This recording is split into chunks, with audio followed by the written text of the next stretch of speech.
Alright, are we good? Yeah, we're good. Alright, hey everybody, how you doing? I'm Paps, a rising VTuber and an artist, and today we are going to continue working on the comic page that we started yesterday. We're up to page 12, if you can believe it. We just have like a little bit, a teensy tiny, just like a smidgen, like a pinch more to do on this page. Nothing too major, just putting down the vanishing point boundary and then also the... Something about this doesn't seem right. Oh well, I'm sure I'll figure it out. But yeah, what we need right now is to add a vanishing point for like the bottom of the dome, and also the opening for like the dome itself. So that's gonna all kind of go. I think we can add another layer. I always get nervous making too many line art layers. I feel like I'll lose track of them and it'll end up biting me in the ass afterwards. But honestly, just ball. We're just gonna ball it. That being said, I do need a reference for how the dome's hole looked. The eye of the needle, so to speak. That should be good. Oh yeah, it was just straight up a circle, wasn't it? I forgot about that part. With like the little bit of the land. Yeah. Okay. That makes my life a lot easier. I thought I was gonna have to do some kind of like some parts of like the rusted holes in the in the structure, but that's fine. This is perfect actually. Okay, that was kind of a pathetic first try to circle, I'm not gonna lie. That one could have used some work. Let's just use the ellipse tool. Ellipse tool. Ellipse. You know, I heard we had an ellipse not too long ago, not too far back ago. Pretty big event from what I understand.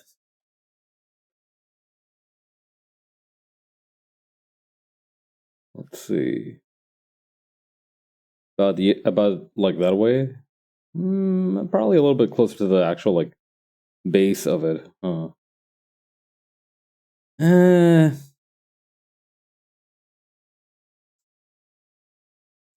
I mean, I could just make it bigger. Is the thing. It's fine if I make it bigger, and actually that makes a really cool frame with the guy giving orders.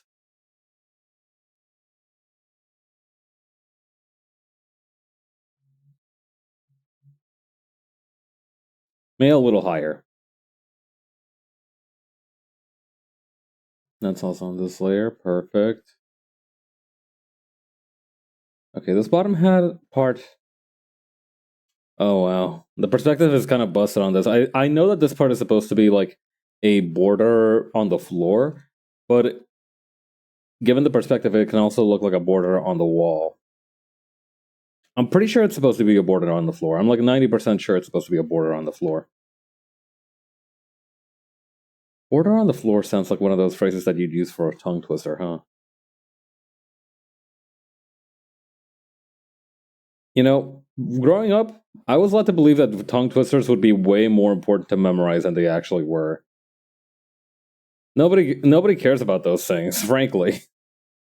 Although I am impressed whenever somebody can pull one off successfully. But maybe not so useless.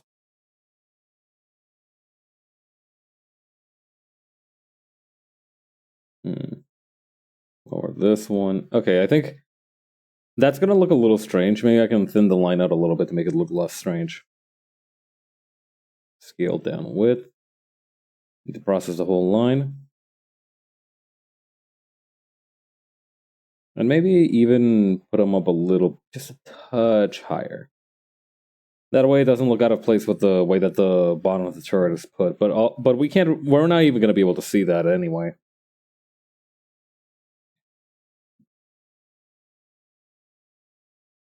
Let me draw vector line width.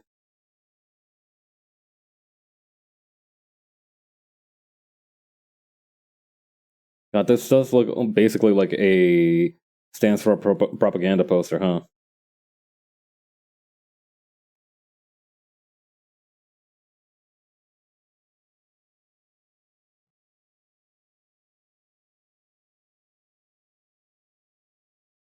Okay. I think from there, we can probably just make the clouds with brushes and whatnot. I mean, let me take a peek at the next panel, because that might be...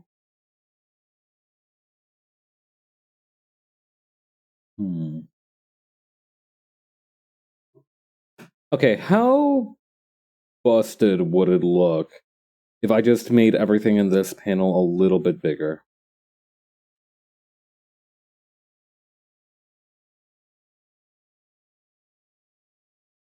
That's pretty much all right.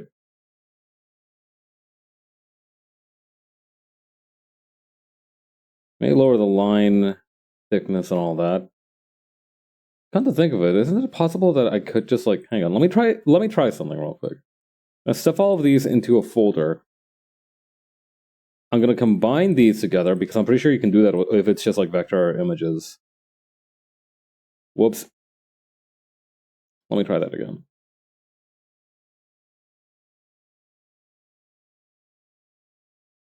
Wait, no, that's a terrible idea. That's a terrible idea. Now all the lines are intersecting. Never mind. Retreat, backpedal, backpedal. We're not doing all that shit. I can just kind of like reach over and... No, okay, the option isn't there. We can't do that. Okay.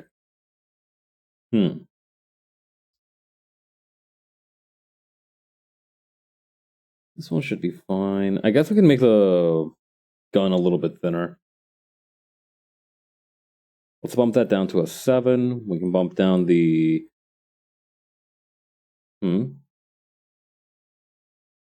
What's this one?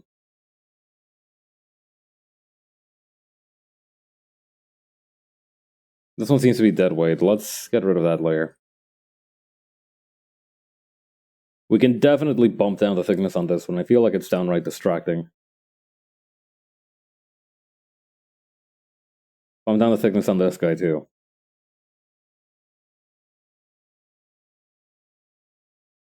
Yeah, I think that helps a lot, just with like readability and everything. Although I might thin out the back circle here, just like this section here. I don't know, there are some adjustments that I feel should be made.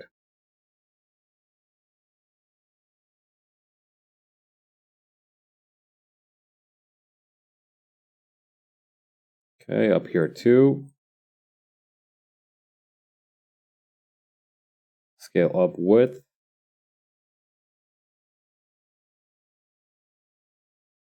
Okay. Now before we do anything else... Oh my god, why does it look so skinny now? Like, I get that I'm the one who reduced the line size, but... I don't know, now it just looks malnourished. I forgot to water my gigantic death ray gun, and now I'm reaping the consequences.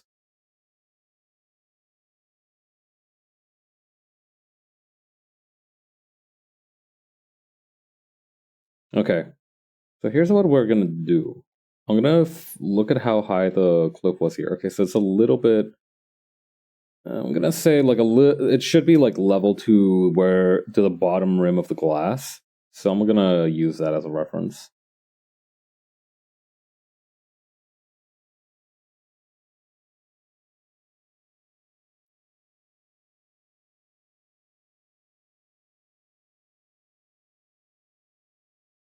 I read that as downloading a plate of spaghetti. You wouldn't download a carbonara. You wouldn't download bolognese. Wait, hang on. I need to put on like the robot voice. I know those like movies at the beginning of movies weren't voiced, but hang on.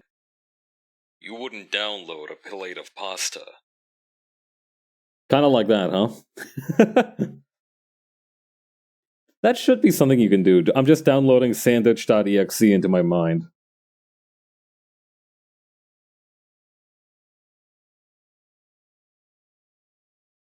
Honestly, sometimes I can feel that. Back whenever I used to go out to eat with my parents, I had like this bad habit of like just like really like peeping really hard at the plates of food that passed by because I was always hoping like the next plate of food would be mine. To the point where my parents joked that whenever like a plate of food passed me by, I would like suck out all the calories added from it by looking at it.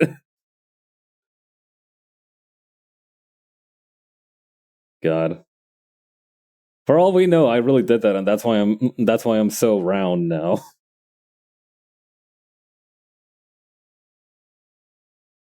That's why I'm built like a unit. I absorb calories through my mind. That would be quite a useful skill. Eating is one of life's few universal pleasures, but I imagine there's situations where you wouldn't want to be bothered to eat, right? Or you'd want to be able to eat quickly. I don't know. It probably beats having one of those stupid Soylent drinks. I mean, I've had some, right? I've had like meal replacement powder before. I used to bring some to work whenever I had like trainings because we used to like take hours to get to the actual mealtime. So I just like kept it around as like a picker upper. But let me tell you, after the novelty of like the first couple of ones, it's not all that. It just tastes like vanilla. Well, at least the one that I had. I don't know. I mean, you can get like what do you call it? Like umami flavor powder. At that point, you might as well just be sipping soy sauce.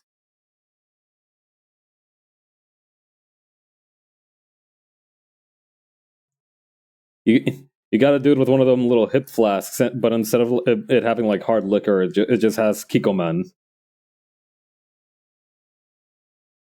Yeah, just for reference, you really shouldn't try to like do shots of soy sauce because that's like 80% salt probably, and like it will. Well, it probably won't kill you, but your blood vessels probably won't appreciate the gesture nearly as much as your comrades do.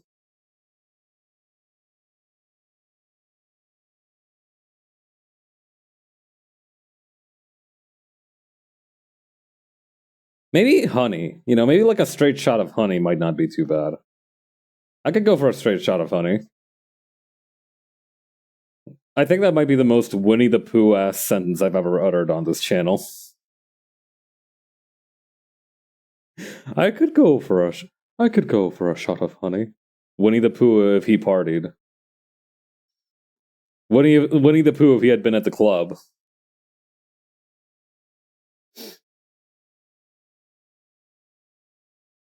I just know Winnie the Pooh would have loved the concept of like mead.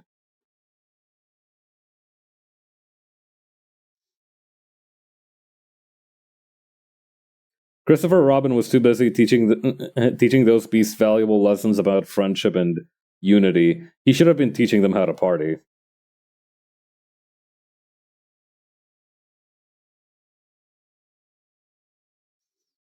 I'm glad I put these in a folder after all. Now it's pretty easy to just like grab them and bundle them off somewhere else. Although I do still maybe I should reduce the. Oh wait, hang on. Oh right, right, right.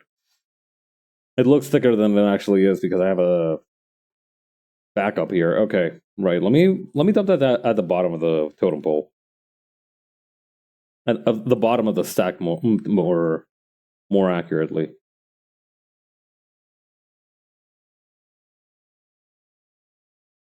Okay, then put this one over here, and now we get the fun task of redrawing like half of it. But then again, that's kind of why it was good to separate out the layers. All right, let me think here. Most obvious one is this guy up here. This guy would be toast. This one would need to be changed as well, and I think, of course, this one would also need to be updated. Okay.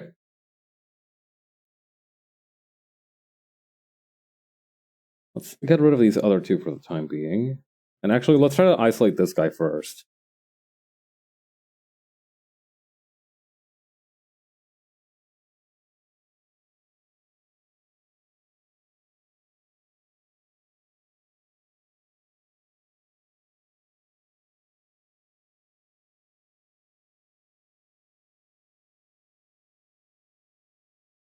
I don't know why I bother making action lines during the line art stage.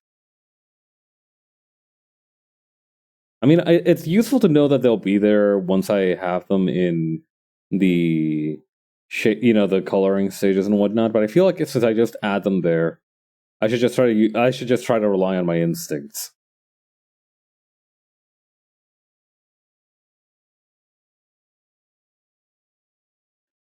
Look, I don't know what a first draft is, and I don't care. I operate on instinct.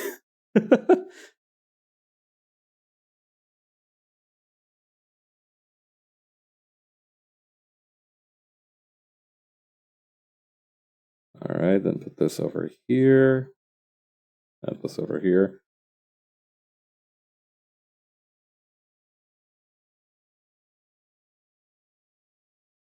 I'm kind of picturing this guy making the Wilhelm scream.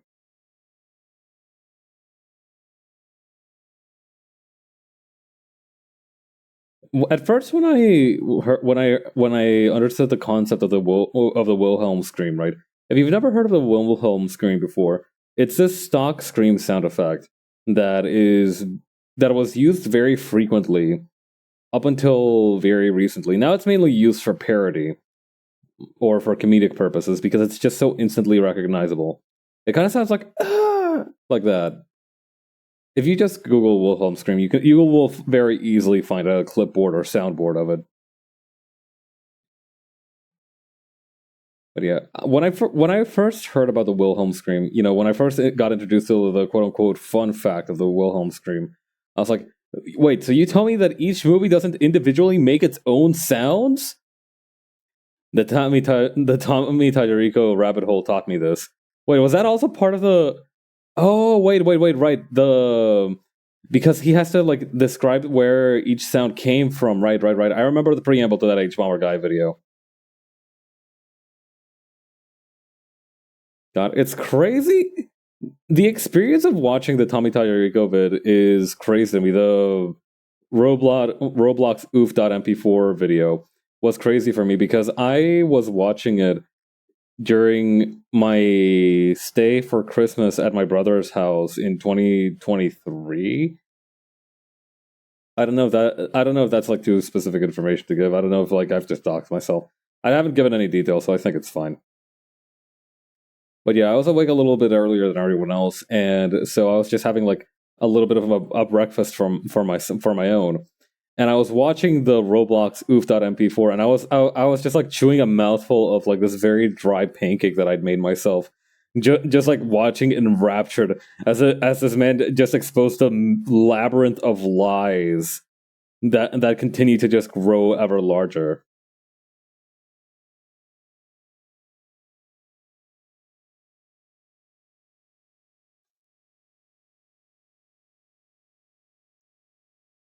Honestly, the thing that shocked me most about that video was the fact that was like during the Atari whatchamacallit thing, that the Atari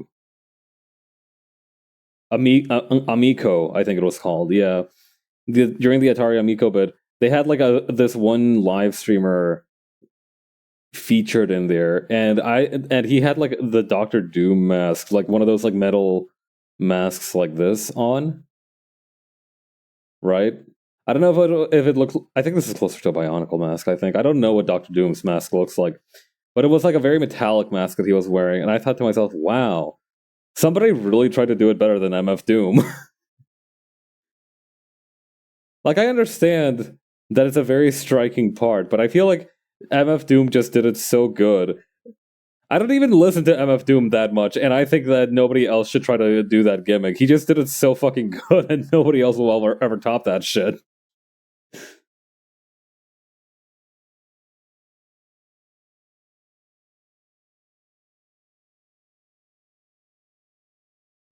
I just think it's tight as hell whenever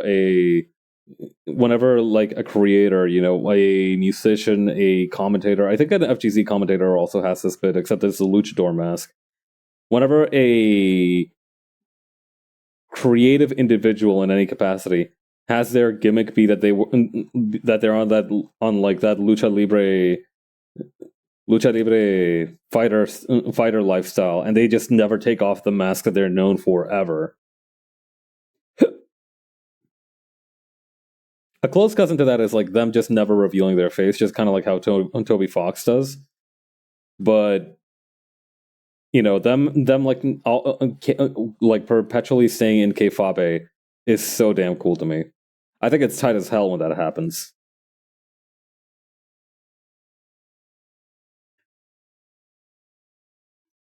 Like obviously, I hide my face when I make stuff too, right? I obviously do that. Sorry to kind of tear open the curtains back here, but I do hide my face also. But it's not the same. It's not the same as like wearing a freaking lycra skin mask for 4 hours at a time. It is not equivalent. Those are not equivalent things.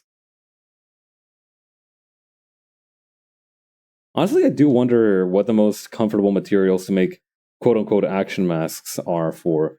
If you wanted to make like a real world domino mask, would like the lucha libre materials also be the most comfortable for that, or is there an even more comfortable material? I guess it depends on how much of the face it covers, right? Because the idea behind I think it was called like skin lycra or something. I did research on this for the affiliate offboarding back when I was when I was like looking up details that I could add for like the lucha libre mask. Lycra piel. Okay, that's why I called it skin lycra, because it literally means lycra skin, but piel is like Spanish for skin. Okay, right. Okay, right.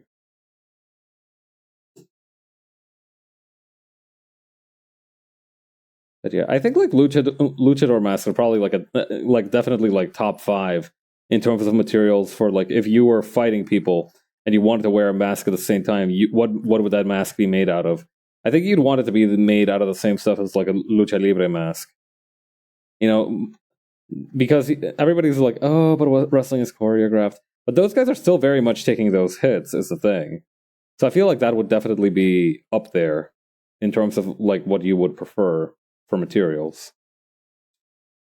Flip side is there's just so many specific mask makers now that it's difficult to tell when, or rather, no, it's actually quite easy to kind of track down and be like, hey, we saw this one dude here fighting crime dressed as a luchador. Your place make this? And they're like, oh yeah, no, we didn't make that, but I think Tommy's down the street did, and they're like, all right, thanks, and you're caught like 5 days later.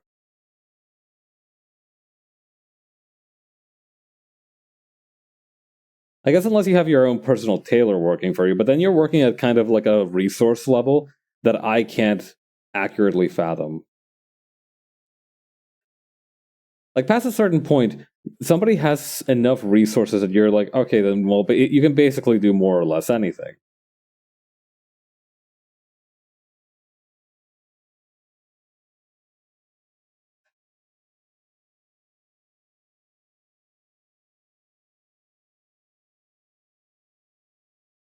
Yeah, that's what I find occasionally annoying about like maybe not power scaling arguments, but arguments about like prep time, right?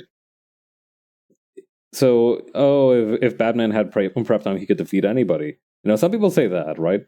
But prep infinite prep time, does that also mean infinite like resources behind that prep time? Does it have like obviously you need to set some kind of parameter, but then at that point you might as well be saying, well, you're no longer saying could X beat Y. You're trying to find the conditions under which Y could beat X, or X could beat Y. And I feel like that just takes the spirit of the thing away from it.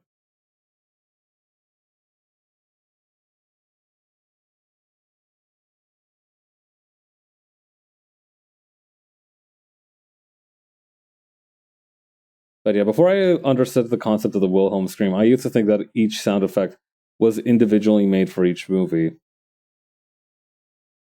I mean, to be fair, at that time, I also just thought that all movies were produced in Ecuador, and going to the movie studio where each film was produced was as easy as just like catching a bus down to the right district in Guayaquil. But obviously that's not the case.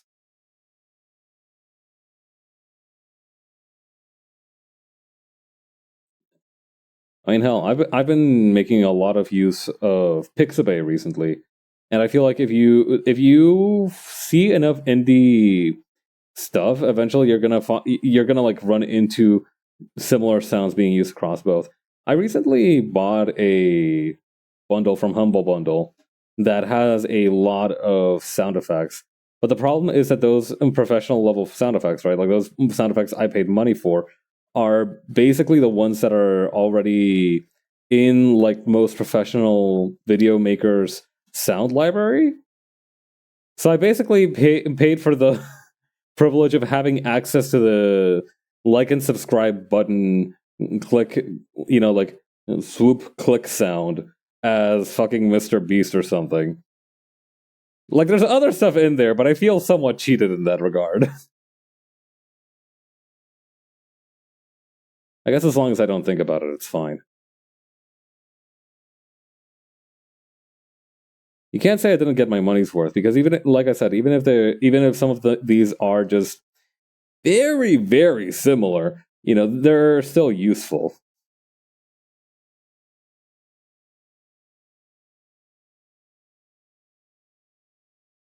I'm a resourceful person, although there's things even I can't produce from nothing. But swinging around a sound effect and trying to make it sound more unique should be within my parameters.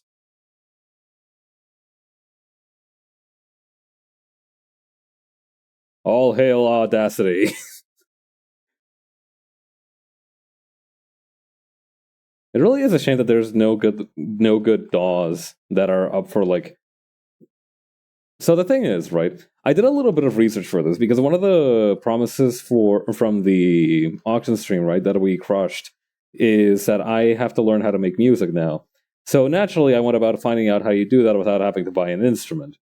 Because while maybe learning one instrument and then trying to figure out music from there might be a more fundamental, friendly course of action, I'm kind of here for the schmovement, if you will.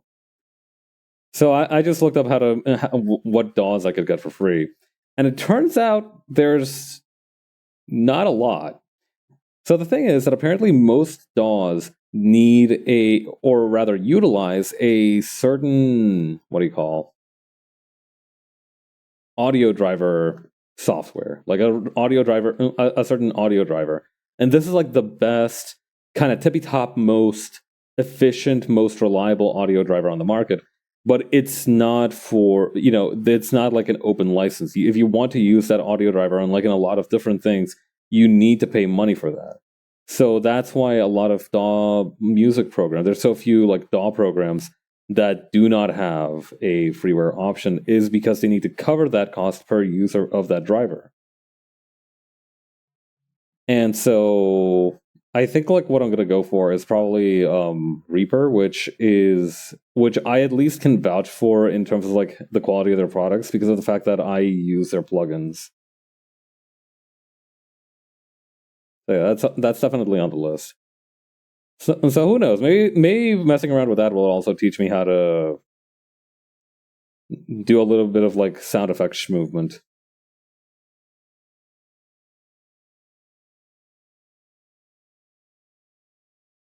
I don't know. Sufficiently advanced Foley is indistinguishable from sorcery to me. Like, you're telling me you used a balloon to make it sound like somebody's walking up a set of stairs? What the fuck are you? What? That's witchcraft. You're doing witchcraft right now.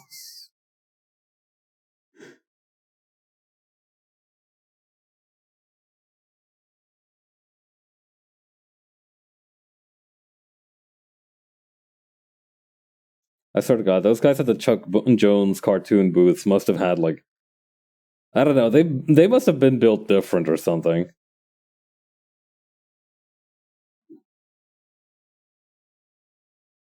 I'm gonna take a quick sip of my drink of choice for the moment.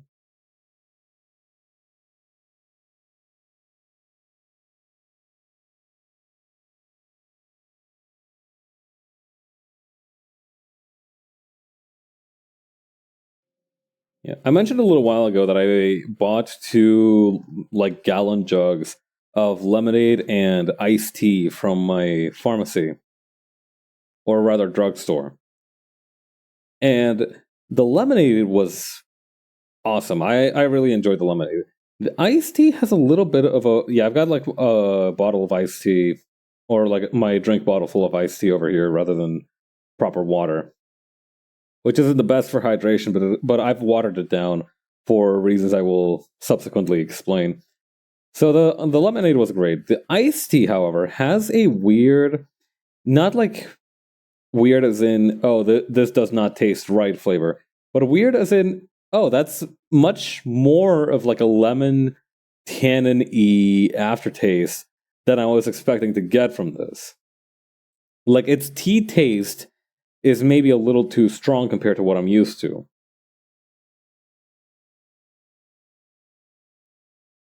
So I have to kind of water it down a little bit to make it taste right. But like I said, it's kind of a win for me because then at least I'm making sure that I am drinking more water than tea.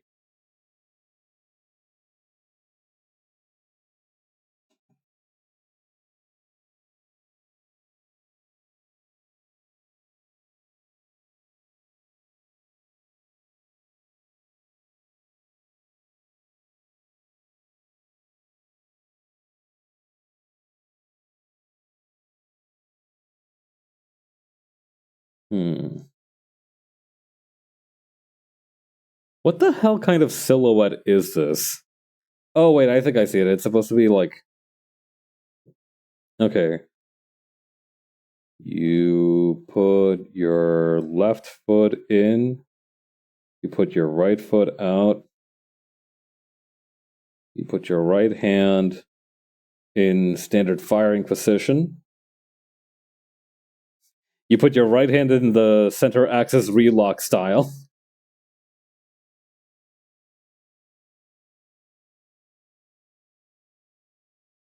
I stepped away for a second and coming back, it looks like one of Sid's toys. God. It kind of does, to be honest. It looks like that baby bobblehead that has like spider legs. I used to be scared of that thing as a kid, but now I think it just kind of kicks ass.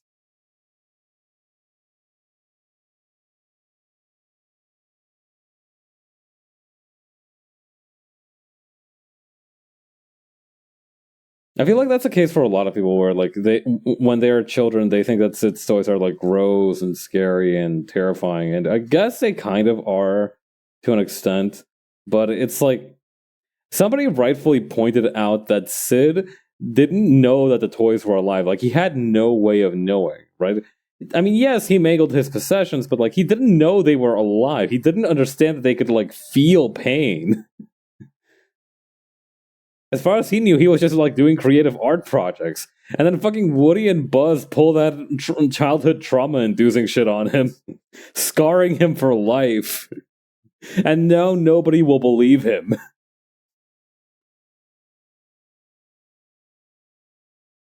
Like he's gonna be like he's gonna like see Andy in his neighborhood walking down the street, and he's gonna see like Woody clutching Andy's arm, and Woody is gonna be like, he's gonna do his normal routine of like being dead faced.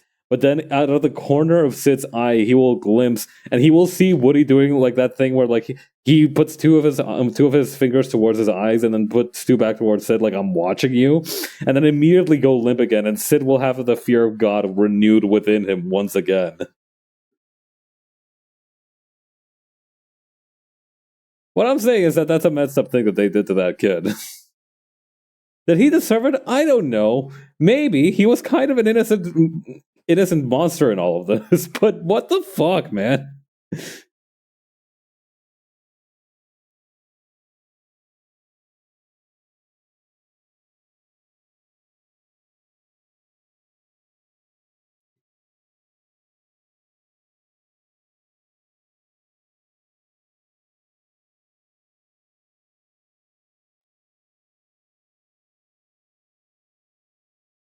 It is a little strange, right? I think some people not necessarily act like their toys are alive, but of the more anthropomorphized your possessions are, I feel like the more easy it is to feel like they're judging you.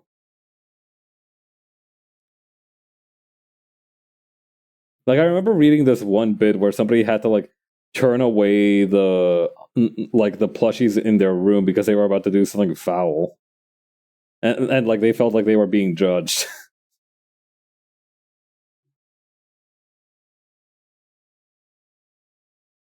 I'm not gonna lie, that one was kind of funny, but I feel like that is something that some people can feel, depending on how much attachment you have to the toys in question, of course.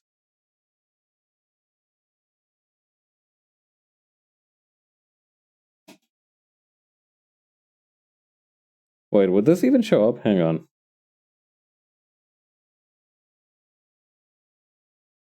Okay, yeah, no, you need to go like way back here, and maybe a little bit smaller even.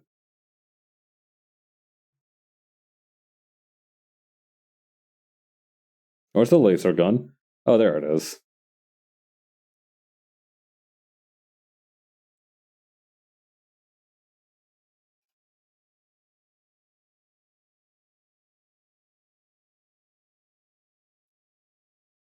Pabs, where's the laser gun hole?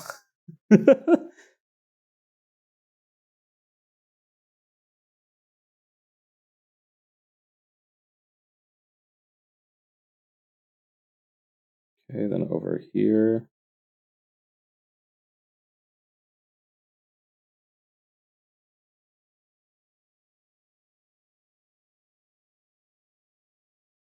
There we go, and then we're gonna have put that swoop thing up here.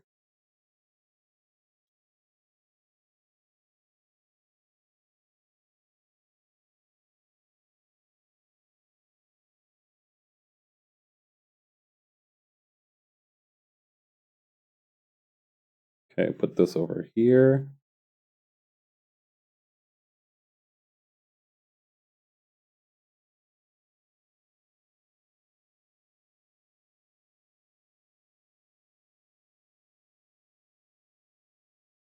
Very good.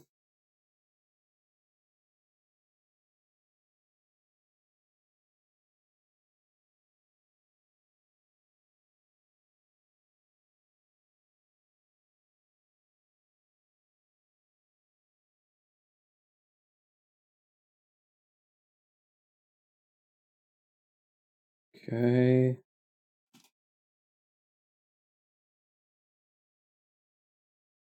I should take out the line leading up the wrist here. That's looking a little bit too reedy for my tastes.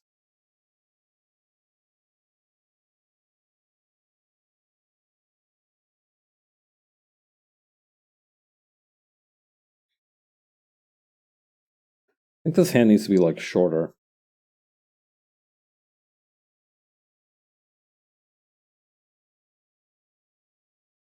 Kind of looks like he's doing jazz hands. How difficult do you think that is to avoid as a stunt person? I remember one time at a convention that I go to, they actually had a guest panel where a professional stunt person was trying to describe like the difficulties behind his career, how he got his start in it, those kinds of things. How difficult do you think it is to not accidentally make it look like you're doing jazz hands? You could like keep your because whenever you're doing a something like this, because I feel like you could do a pretty convincing one. Because I feel like if you don't put your arms out a little bit, it's not dramatic enough. It's not convincing enough, right?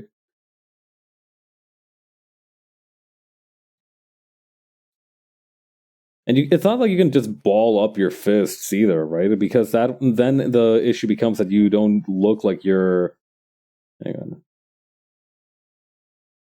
Because the issue then is that it looks like you're. What layer do I need to turn off? Is this it? Oh yeah, here we go.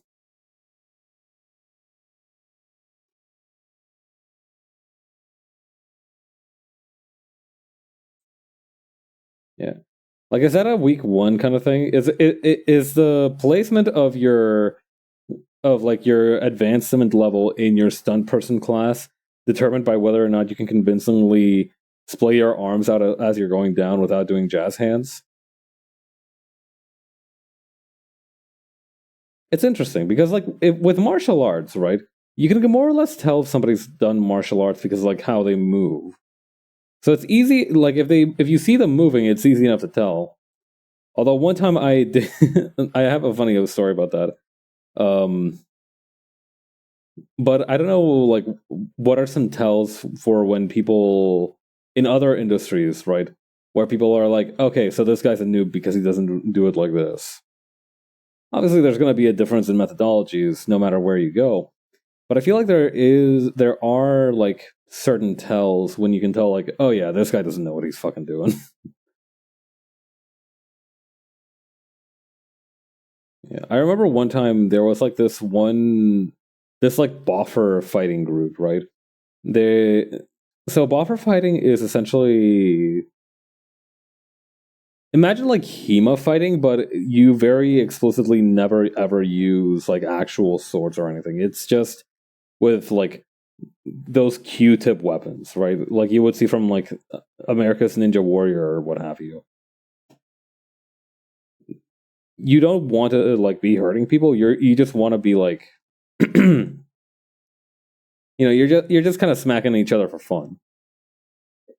And one of the events at this convention that I went to was like a not introductory course to this, but a essentially like open tournament where you could choose to participate. I got it there too late to sign up, but and also like I was like a little bit worried about getting completely rocked out there. But I remember one of the people who was fighting in the tournament was like this dude who moved like very differently compared to everybody else in there. And he looked like so buttery smooth. Like he was very smooth with it. I was like, did that guy do martial arts? Because he like it looked like he moved with like martial arts training. And so later during like a lull time in the tournament, I sidled up to this guy. I was like, hey, do you like practice HEMA or anything? And he's like, oh no, I clock in like 4 hours a day on like Blade and Sorcery, a VR game about fighting with swords. I'm like, oh, okay, cool. I didn't know whether to feel disappointed because of the fact that my guess was wrong, or in sheer awe that this guy was sweeping the tournament by literally doing some SAO shit and just training in a VR headset environment. In both cases, it's just tremendously impressive.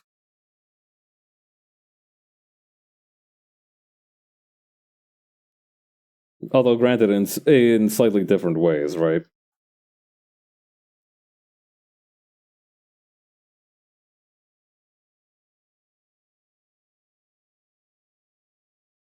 He really said I'm built different. Yeah. He said no, I'm confident my elite gamer blood will be what wins me today. And he was right.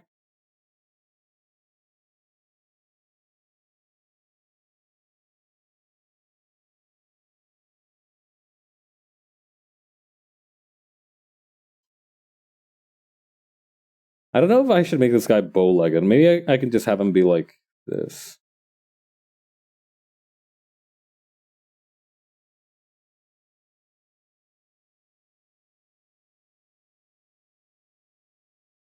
What a funny guy. I hope he's doing alright.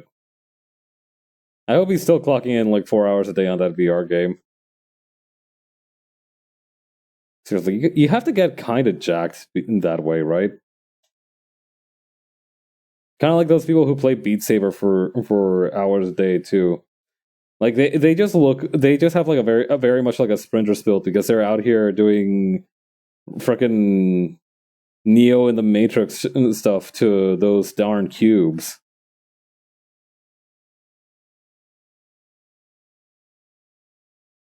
I'm telling you, imagine like somebody had like those like decorated those ice cubes where people stick fruit in there, right?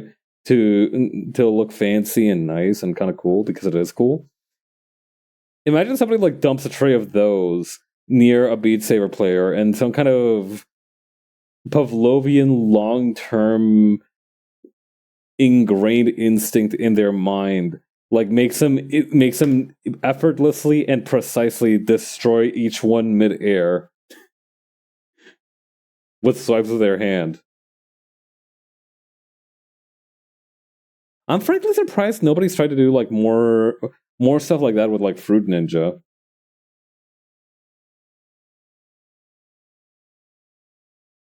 I remember watching this video of this guy trying out that ugly ass Apple VR headset because I was curious about how it actually worked. Spoiler alert: it's not very good, and he was worried he was going to get robbed trying to take it out of the Apple store to his home because the bag that he took to the place wasn't big enough, and the bag that the clerks gave him very clearly had the top of the bag peeking out where you could see the headset. God, that's a thing for me. I never know if a VR headset will be like a thing for me. First of all, because I'm pretty sure that if I'm gonna be like one of those people who can't do VR ever because like they get motion sick. I remember trying a VR game at a cafe. My town used to have a VR cafe until like maybe 2 years ago when they raised down the whole area there to for like a housing development or like I'm not sure. It's like a commercial housing development combination thing. It's definitely some kind of commercial planning. It's been in the works for at least 2 years. Definitely. Okay, so the place was raised to the ground definitely before I graduated university, but and it still hasn't been completed. So it's been going on for at least 3 years of construction.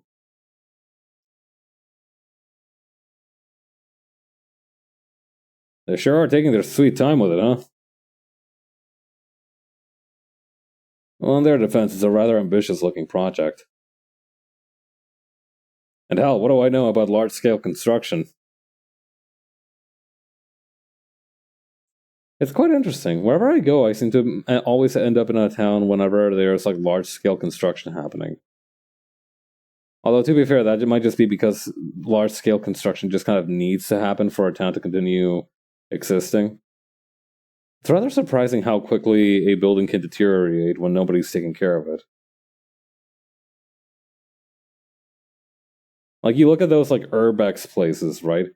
I don't know if those buildings have been abandoned for years, for months. It's never clear how long it's been, but not taking care of a building can really just set it to hell. Of course, this isn't taking care of an existing building. This is making a new building altogether, which is a different story as well. Hmm. In any case, I can't imagine it's very straightforward.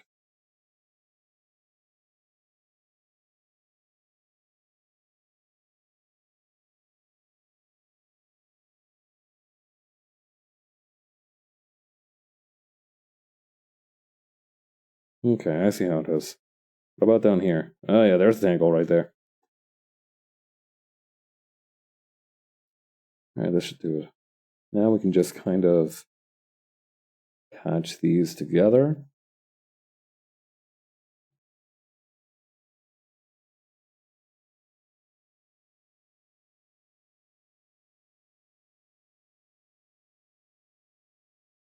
Did I perhaps make this guy a little too big? I might have made him a little too big, but that's fine, I think. Let me take another sip of this iced tea.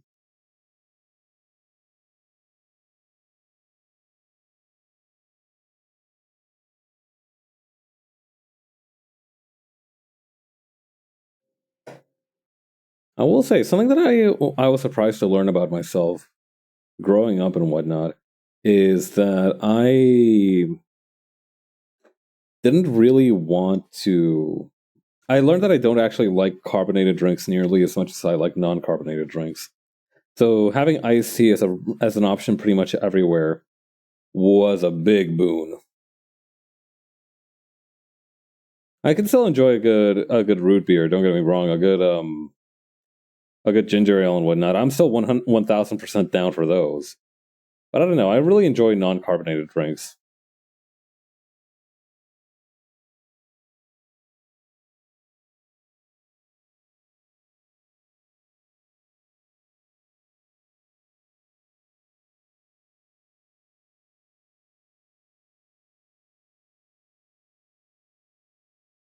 Okay, and then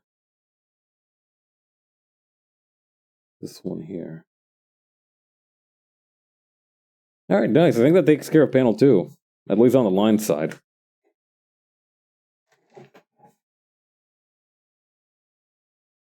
Let me just do some quick stretches.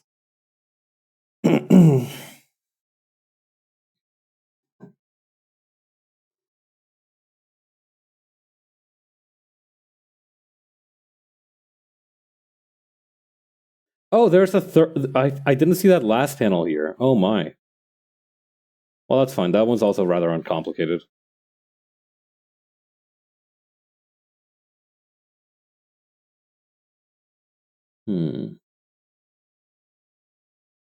Okay.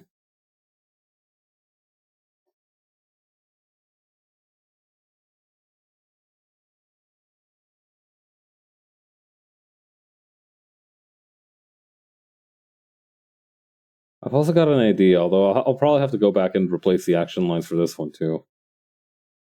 Or actually, why couldn't I do the action lines now? Who's saying that I can't? I bet I can. Hang on. I am going to have to think this through a little bit, though.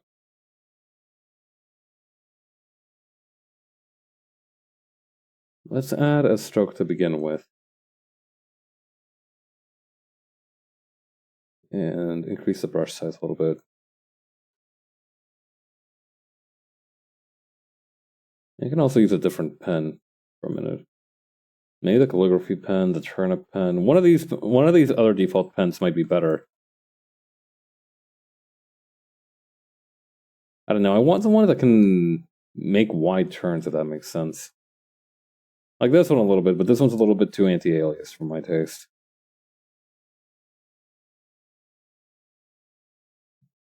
Oh yeah. Somebody may put up the parameters for a pen that makes it look like the one used by the Chainsaw Man guy. I can use that one for effects like this.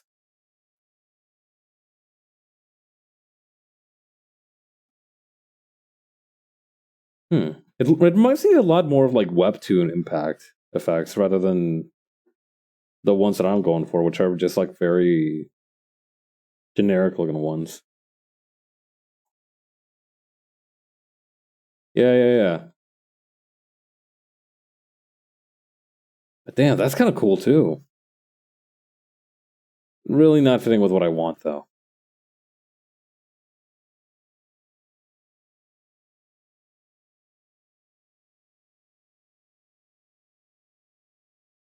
Let's use this mapping pen then. It's not really doing much lying around.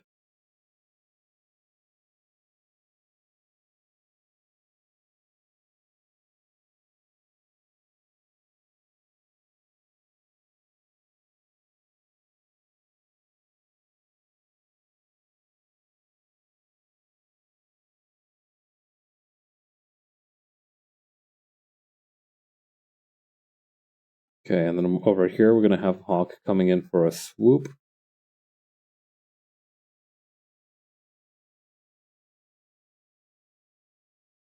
Alright, nice.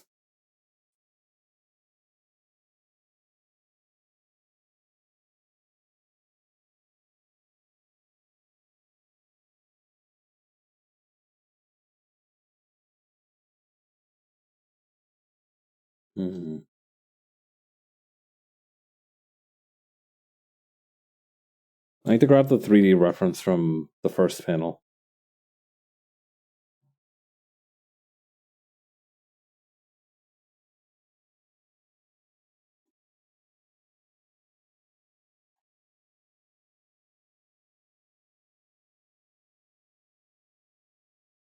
Okay.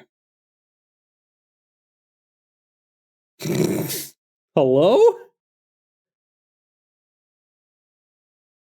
It looks like I'm stretching out a balloon.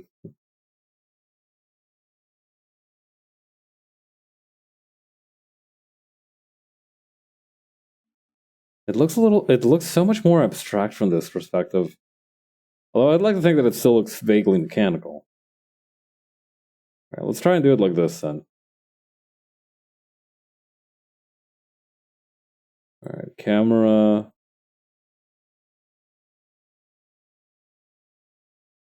Again, cannot help but be reminded of like one of those like Borzois like looking right at the camera.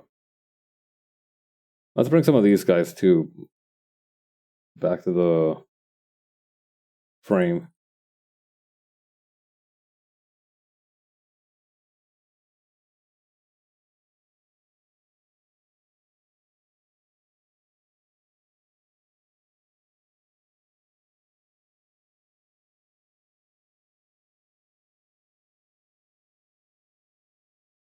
What an astonishing messy scaffolding this is.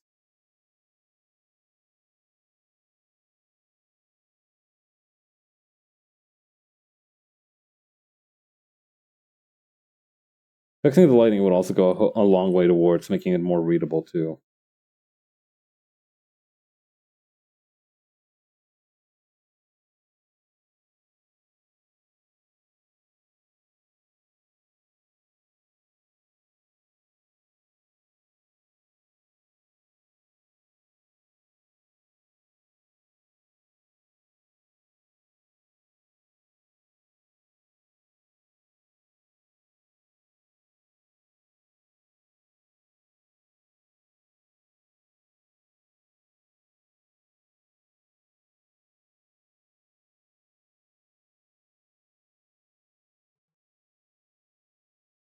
Hmm.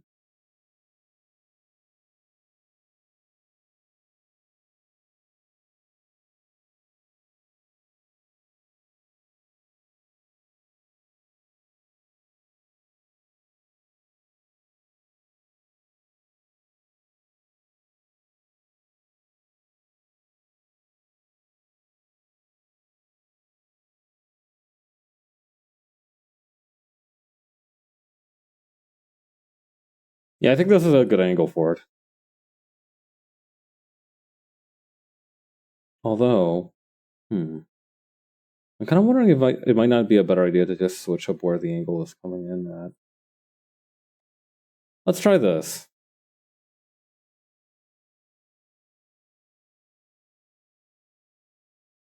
Ooh, this is kind of a fun angle. Hang on.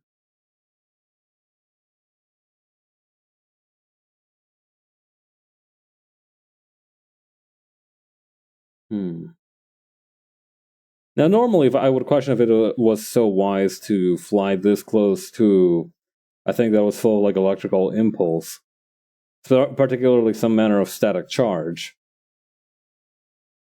But hell, it wouldn't be too exciting if it was that realistic, right?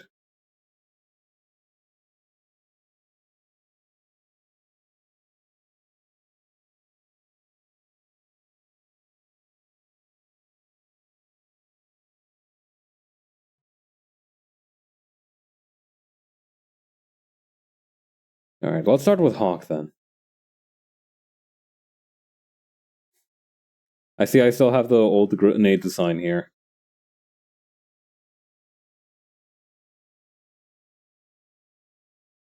Let me use the symmetry tool here to make it a little bit easier on myself.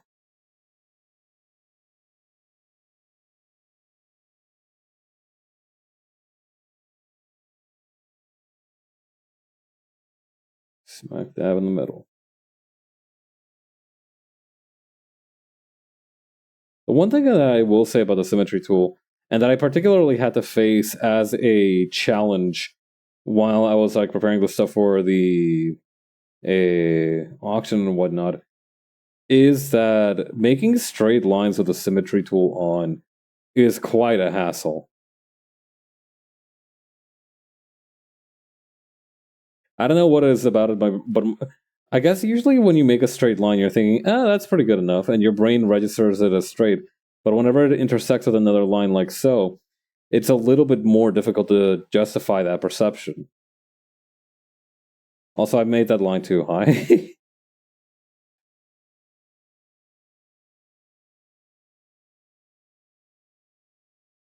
Hang on.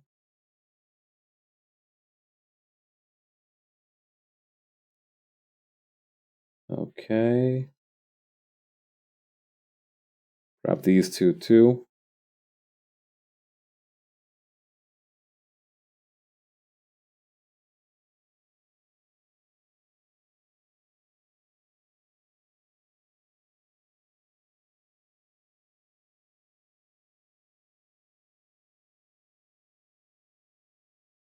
Okay.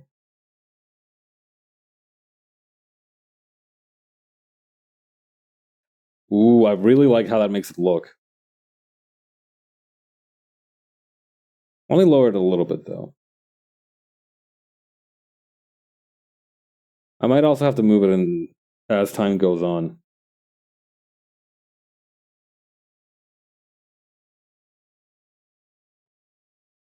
It reminds me a little bit of like a plane landing runway. Although a little bit more exciting than it normally looks.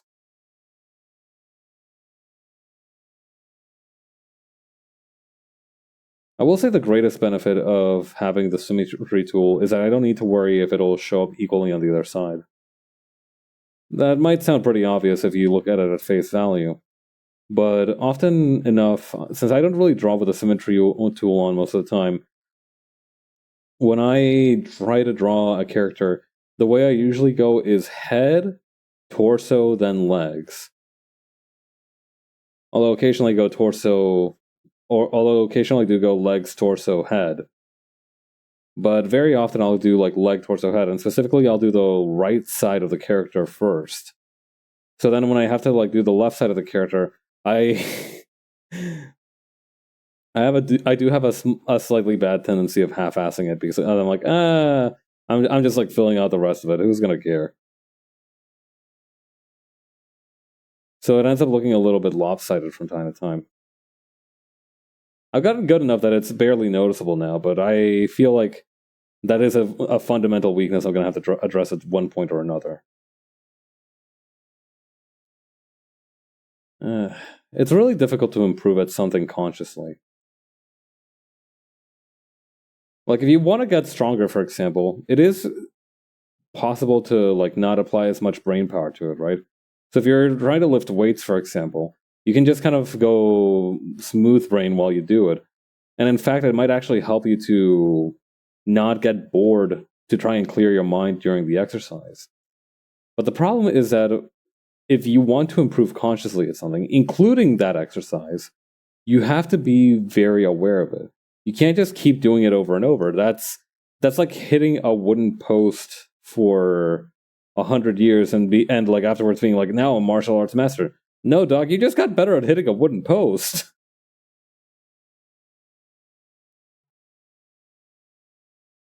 So it's difficult. It takes concentration and effort to try to improve properly.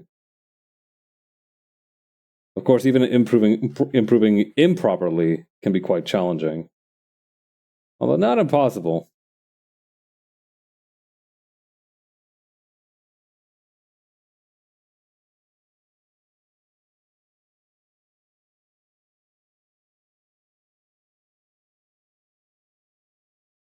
Improperly improving. I guess in some cases that can take to mean a shortcut, but I think it's the only way to improve improperly is if you like restrict your own future growth. In some cases, I feel like taking a shortcut doesn't necessarily do that, right?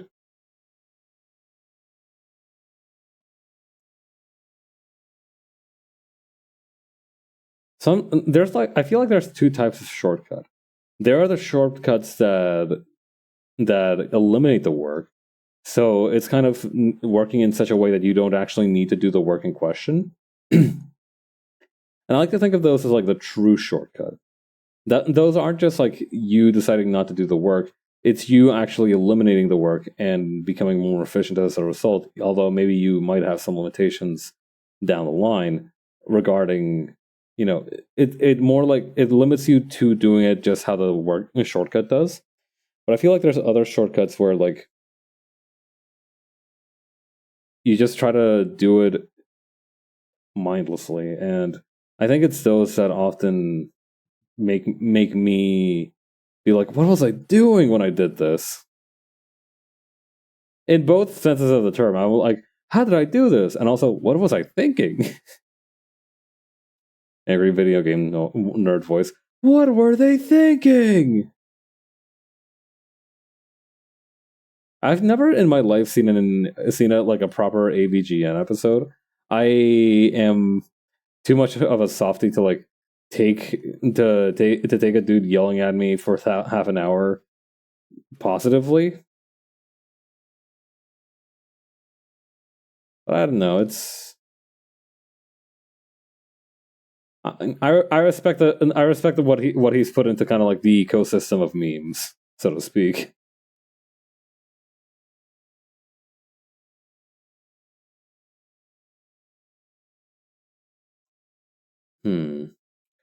I really like how these arms turned out, but I wish they were squashed in closer together. But the problem is that that's a little bit difficult with how the symmetry tool works. So let me try.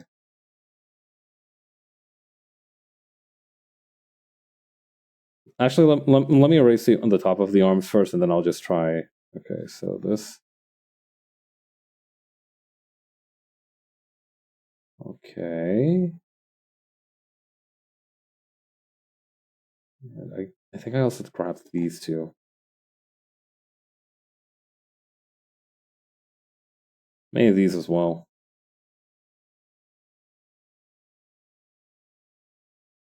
That looks pretty much even.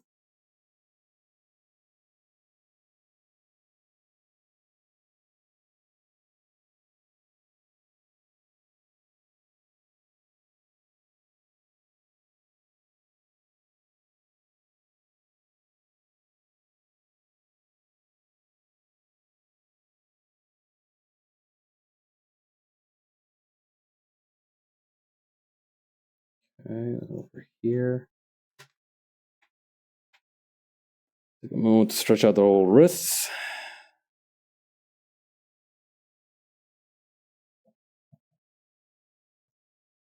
I don't know. Sometimes it's nice just flinging your hands around to get them to loosen up.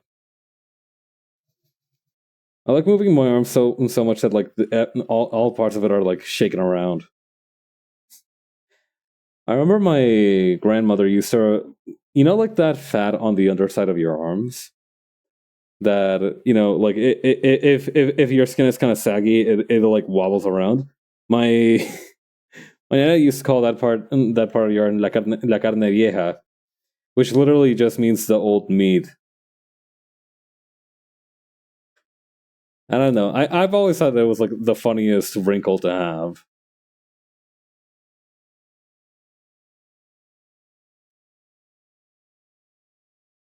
Because like crow's feet and like laugh lines, those are just like ordinary wrinkles, right? But with like carne vieja, you have as like an effect of getting older. It's like funnier. It's like wobblier.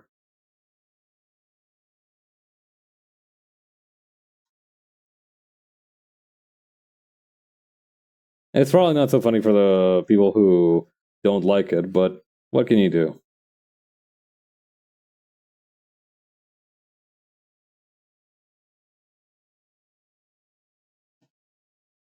Actually, I might have to turn off or redo the right arm after this because I need to add the laser gun.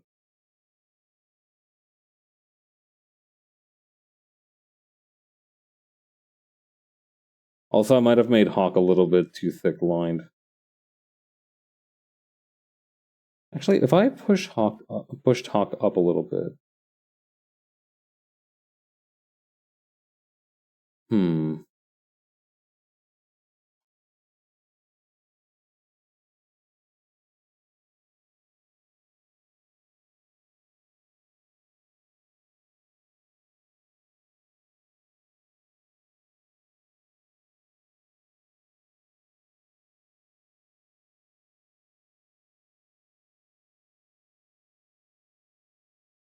Okay, just center everything. And this too.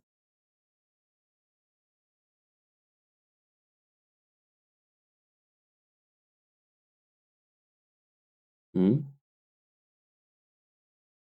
Oh, that's grabbing the ruler. That's why. Okay.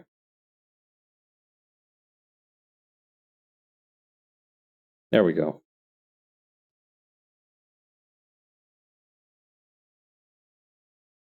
Okay, how many thingies did Hawk's jetpack have? Okay, 1, 2, 3, 4, 5, 6. Yeah, 6 sounds about right. 1, 2, 3, 4, 5.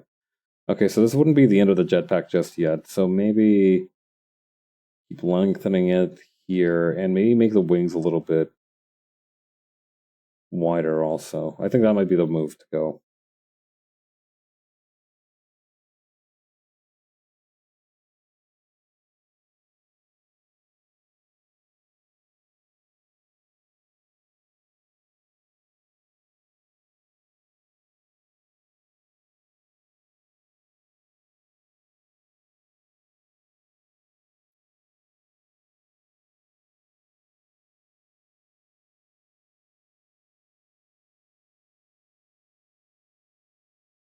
Okay. So let me move Hawk a little bit to the right here. And actually, could I even like... Hang on.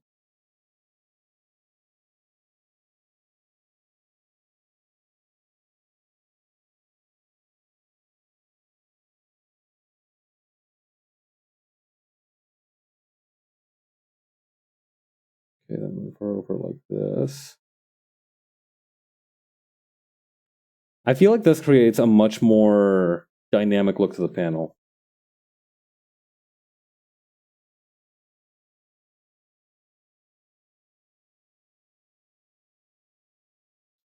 Don't get me wrong, having her come in hot through the middle is good too, but I don't know, there's something about this one that I really like.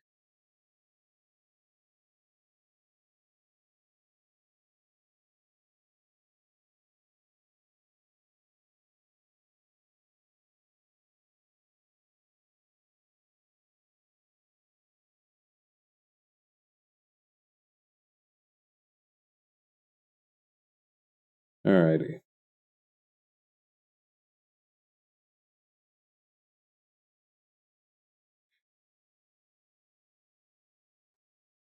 And over here, we'll have this other part here.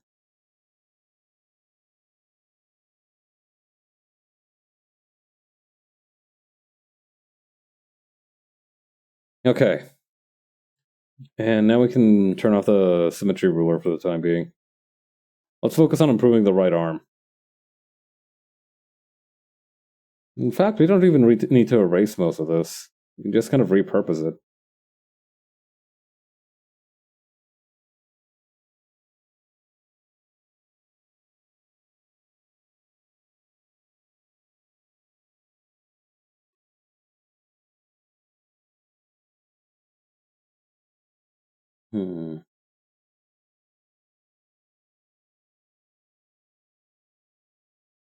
Put this here.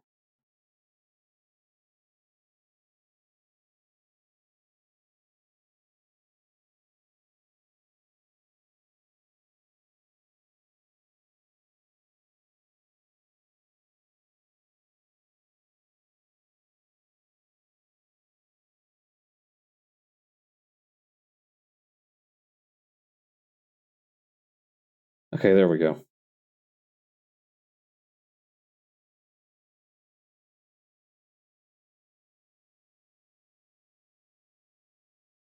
There we go.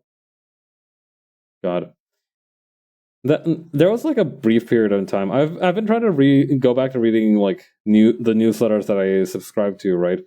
So I have more stuff to talk about during stream. But the problem is that like the one that I really like to use, the like business newsletter, is unfortunately like currently fucking in the trenches for all this AI garbage. Because that's like the big thing in business right now, so they can't avoid talking about it because everybody's doing something with it. So I really feel for those writers who have had to like fight for their lives, having to talk about AI for like what must be months in a row now. What's hilarious is like not even like half of the coverage is necessarily favorable. In in most of the cases, they're straight up saying like, yeah, no, this stuff is unusable garbage for the time being. But who knows where it will go? Because that's literally the only opinion they're allowed to have. Like if they badmouth AI, they'll have like a bunch of business weirdos in their own inbox being like, "You guys are just troglodytes who can't appreciate the future. When I can't pick up a pencil." So I do feel for them. I really do. In most cases, I wouldn't, but in this time, I do.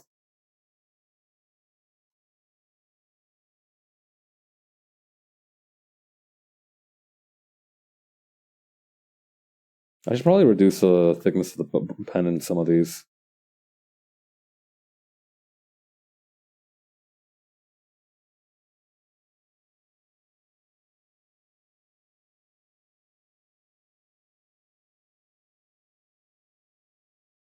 It's unfortunate that those are the circumstances they have to write in.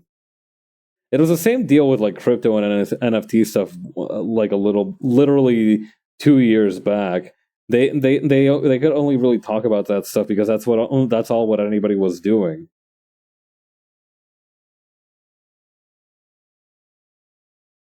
Although, granted, in that case, they also didn't really sound as hopeful.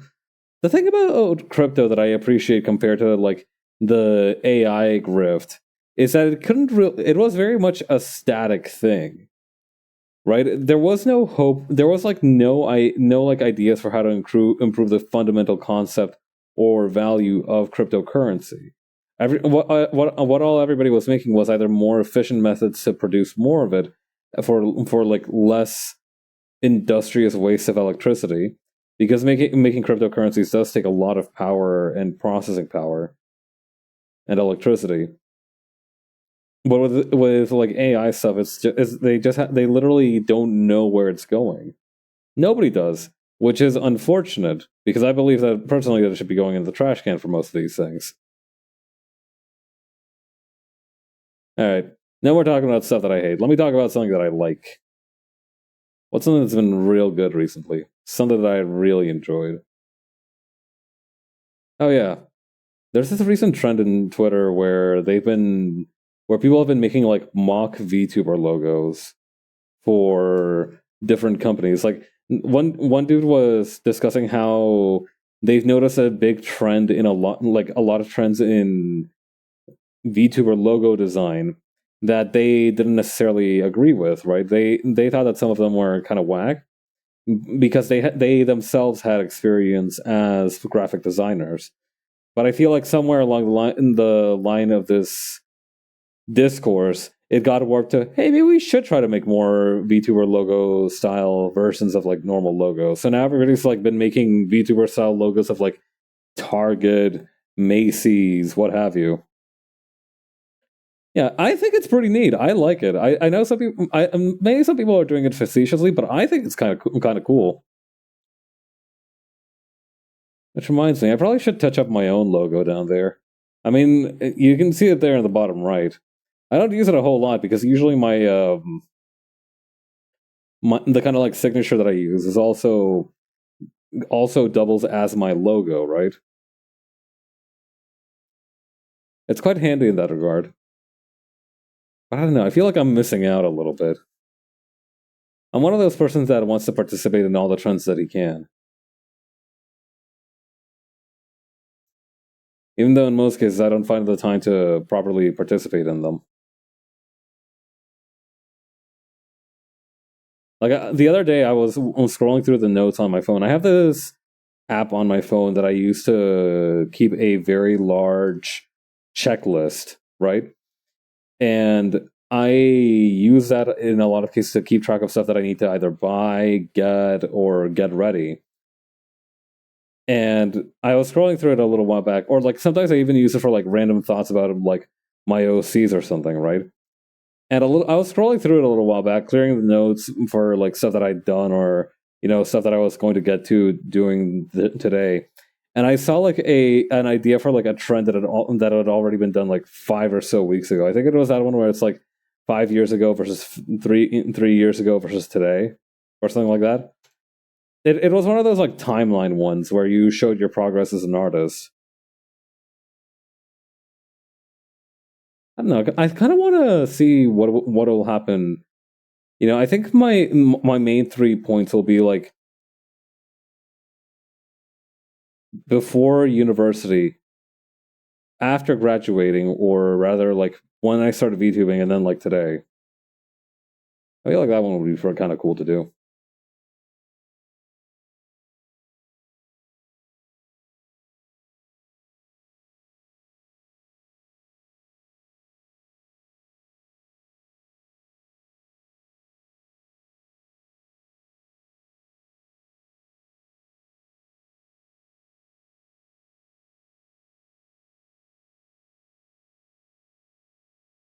That splash line doesn't seem quite right.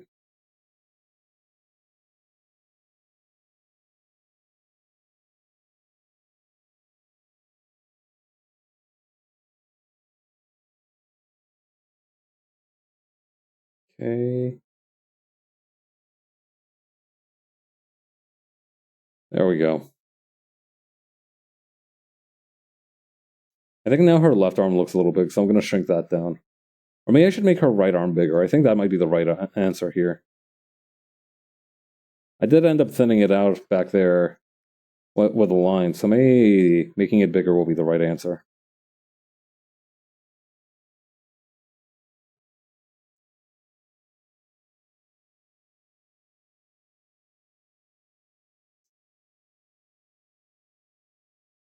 Okay.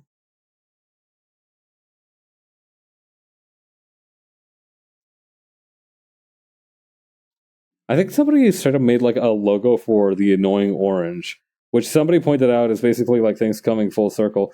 Somebody pointed, you know how like some people will point out like, oh yeah, if you think about it, tacos are actually sandwiches or something like that, or like, oh, sandwiches are actually hot dogs or something like that. Very very kind of shall we say pedantic leaps of logic. There was one that kind of got to me though, which is that somebody noted, and the reason it got to me is because I low key agree. Somebody noted that technically the annoying orange is the first ever VTuber.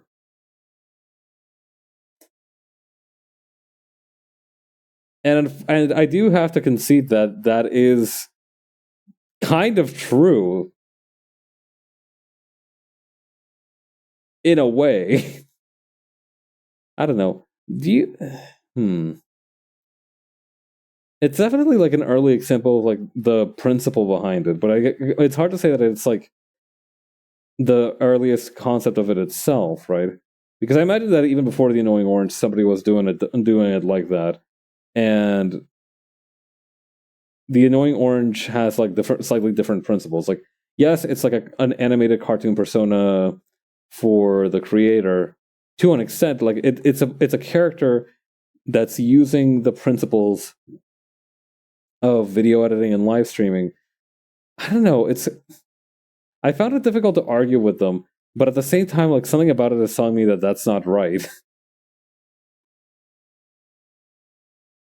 But yeah, some Twitter user ended up making a VTuber logo for the annoying orange, and and I think like the guy who said that the annoying orange was like the first VTuber was like, "I am vindicated." Regardless of my own feelings, I'm thinking about the annoying orange as like a progenitor of mine, or is that a predecessor of mine? I think progenitor. Is progenitor mean like descendant, or is it like the person who makes descendants? No, progeny is the descent. Is like the person. It's like the descendant, right? Progenitor definitely means like what do you call? Yeah, direct ancestor or ants or like a line, an originator of a line of descent, of descent, a precursor. Yeah. So progenitor is the correct term.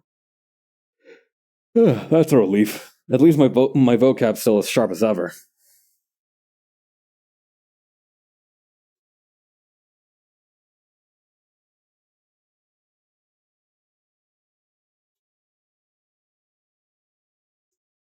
All right then. I kind of feel like making this arm go outward a little bit too now.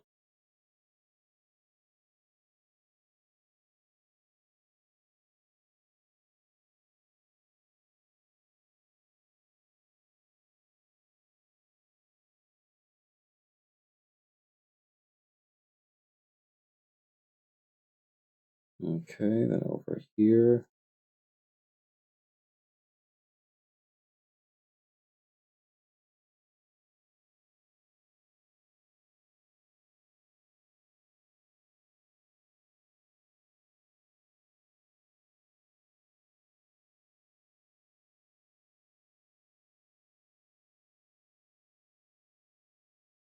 Okay, then over here.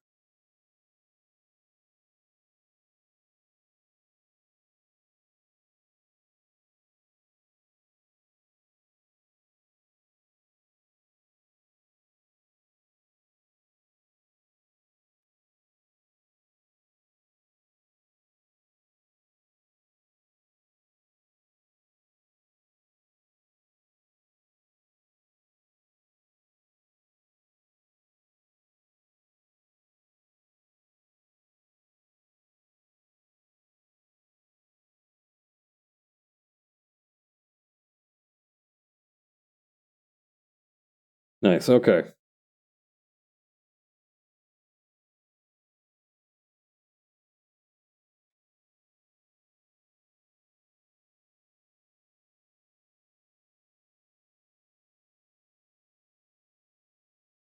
No, it's not the size of it, it's the length, I think. Am I gonna have to pull in a 3D model and redo this?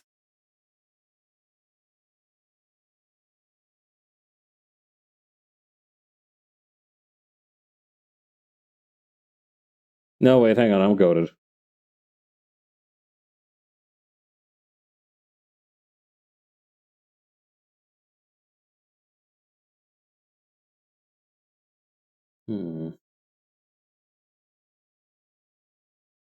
I don't know, maybe that is the right call, though. I don't know, do I have a 3D model lying somewhere around here? I think I must have, because the perspective on that seems a little bit challenging.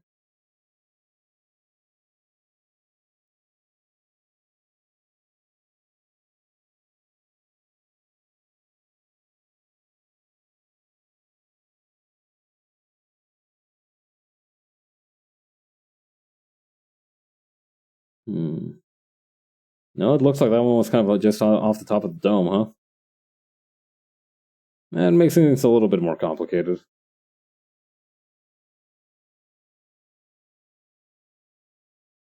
Hmm. Alright, let's get a 3D model of a normal person here, and then maybe we can brain out what's been bothering me.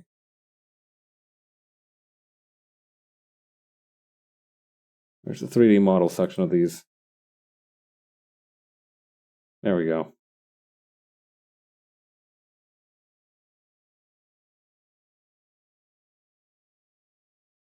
Oh my god.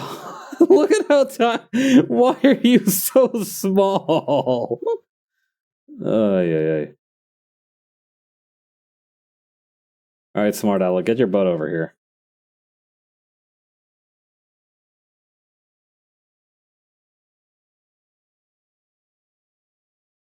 Lean with it to rock with it. Mm-hmm.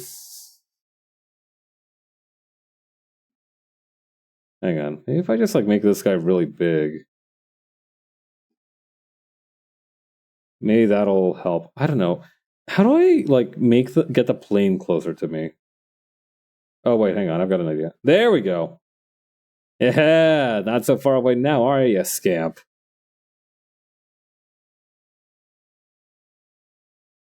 All right. So now I have to figure out the pose for this. Do I have like a diving pose or a Superman pose? Maybe I can find one real quick.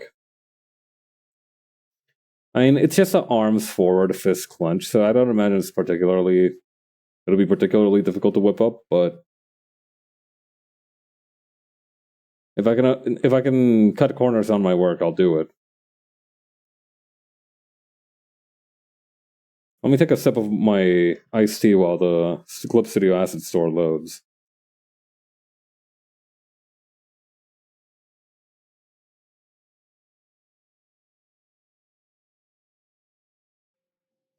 Okay.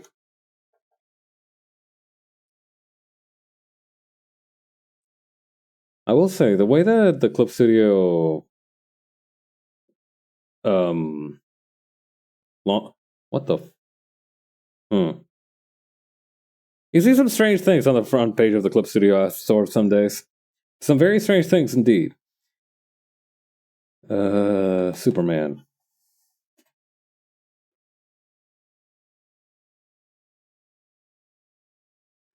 Hang on. Or maybe I can just search up flying.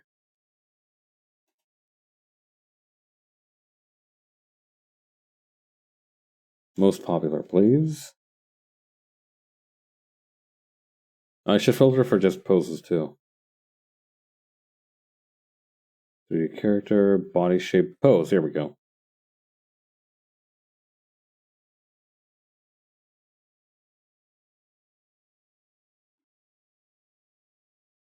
Oh, some of these are really good. Unfortunately, none of them are quite what I'm looking for. Alright, forget this. I'm gonna just put your shoulders up. Okay. Oy, that looks wrong. And how do I... Oh, there we go.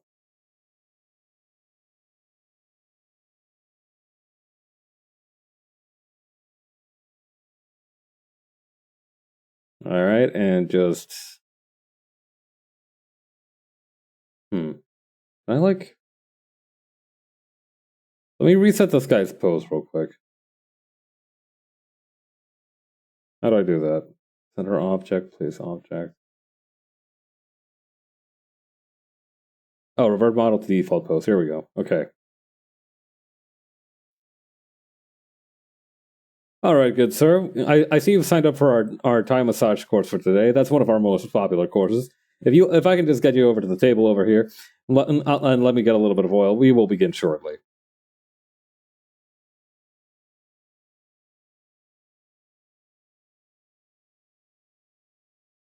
I remember somebody made like this ASMR. Somebody has like an ASMR channel of like their cat having just these ridiculously overpriced massage treatments. And like the cat is like the sweetest, fluffiest little furball you've ever seen. Hang on. Let me see it. Experience. I remember it was called like something like experiencing luxury. Or Chanel massage or something like that. Yeah, here we go.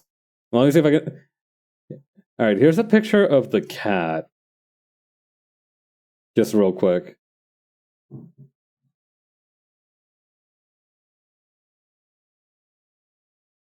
You see what I mean? Like the whole thing of the channel is that they like put their cat in these like ridiculously fancy looking situations. And it's really cute. Let me see if I can put the channel name up real quick. Bear Sung... Hang on.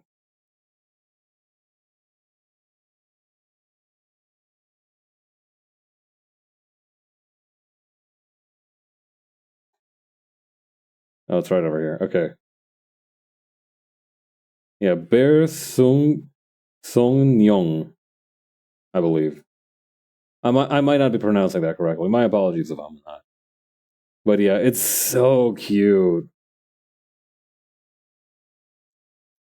I have to say, for as much as people use cats as like a way to refer to, you know, like for example, you always hear about people the expression "it's like herding cats," right? To describe a situation that's just like very difficult to manage. Hang on, what's this one? Flip model pose, reset model scale, reset model rotation. Yeah, no, we don't need any of that.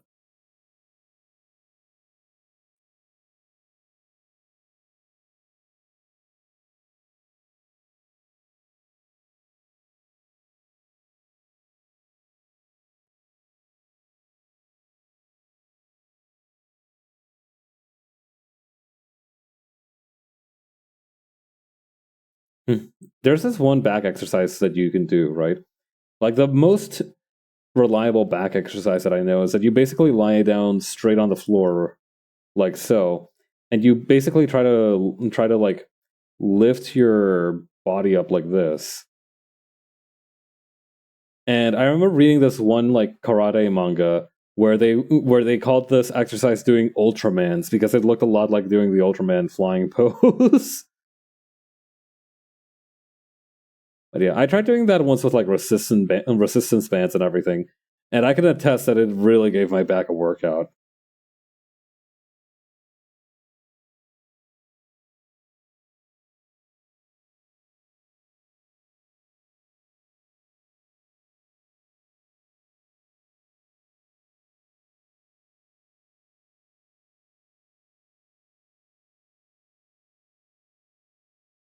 Okay, let me rotate this like so. I think I have a pose for like holding a gun, right? Yeah, here it is.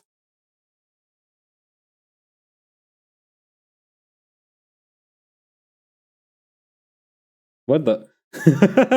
Well, actually, flip that hand around, you silly rascal.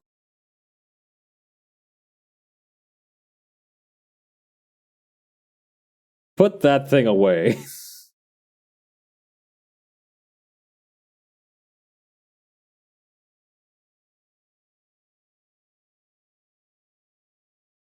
Hmm.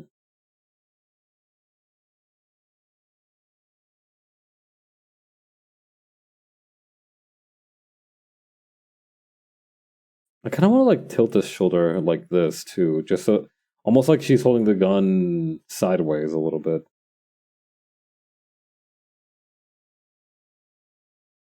Maybe that means I should tighten up the other arm too.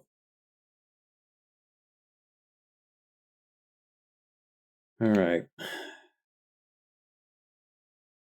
Now then, just body shape. Okay, so what we want is the camera to have like much more perspective, and then we want to kind of bring them in.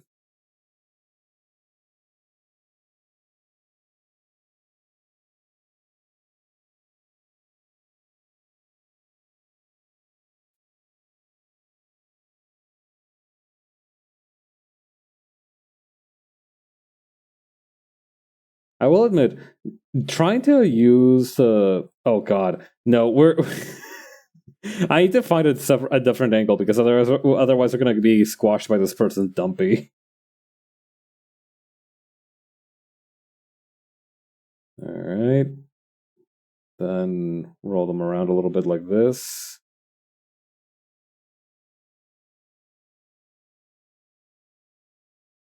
Oh god, that's.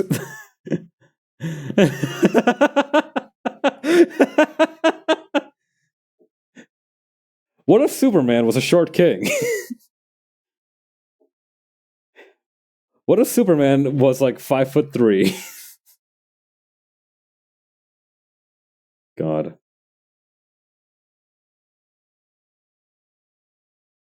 Alright, then we just need to bring them in a little bit closer.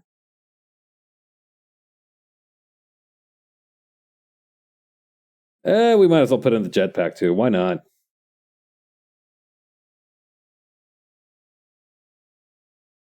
Hawk helmet. Jetpack. Here we go.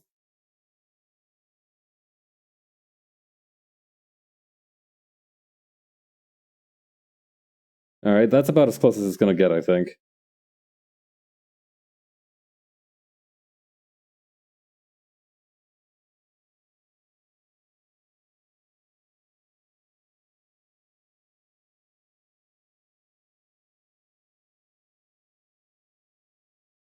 Okay, there we go. Now we just need to bring it back a little bit.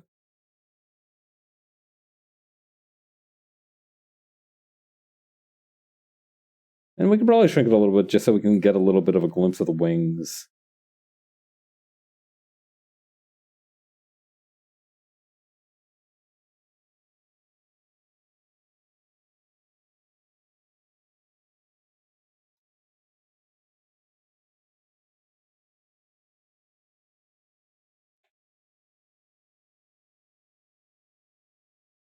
Hmm.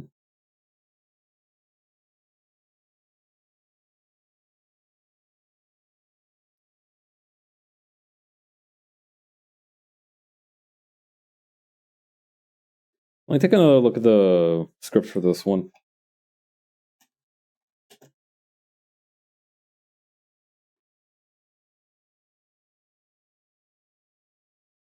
Okay, page 10, 11, 12. Okay.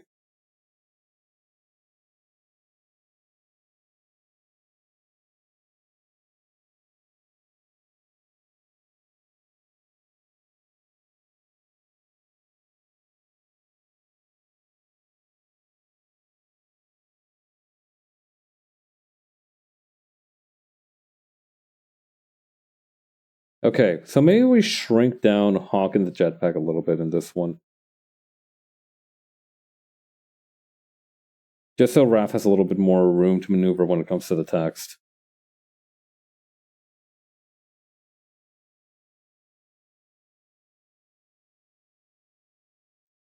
God, whenever I think about Raph and I'm like drawing here, I do occasionally remember the one legendary hater move that Leah pulled at one time, where like I was arguing with Raph about like whether it was patacones or tostones or whatnot, and like Leah like pulled him into the call. I didn't even know how Leah found Raph. And he just pulled him into the call just so Raph could fucking tackle me at close range. Absolute legend moment. I want to know how he did it. Genuinely one of the funniest things Leah has ever done.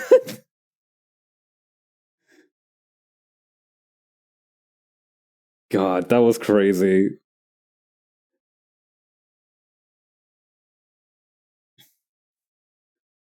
I'm gonna have a lot of strange things happen to me over my lifetime. I appreciate that, but I think that's definitely gonna be in the top tens.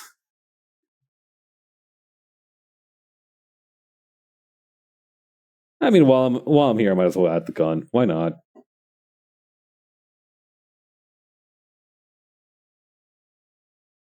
All right, let me see. There we go.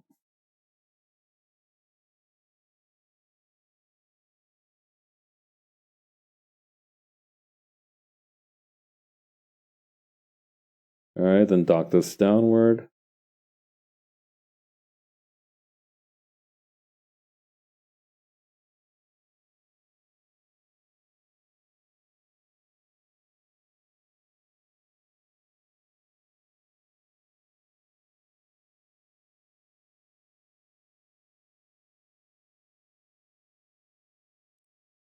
Okay.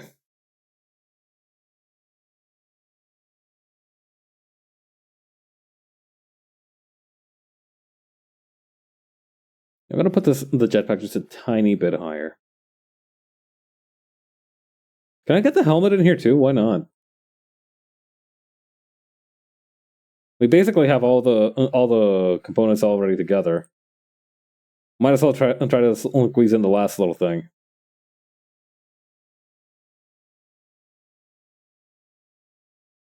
I might have to do the head deformation technique to make the helmet fit, though. Let's see. I think I'm gonna do it anyway, just because of how funny it is. All right, I'm gonna turn your head into the size of a grape, and then I'm gonna put the helmet over your actual head. No hard feelings.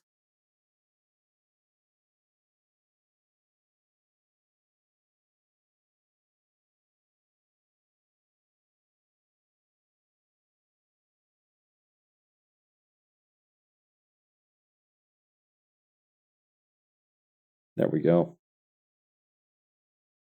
Yeah, that'll work. We need to adjust the lighting, though.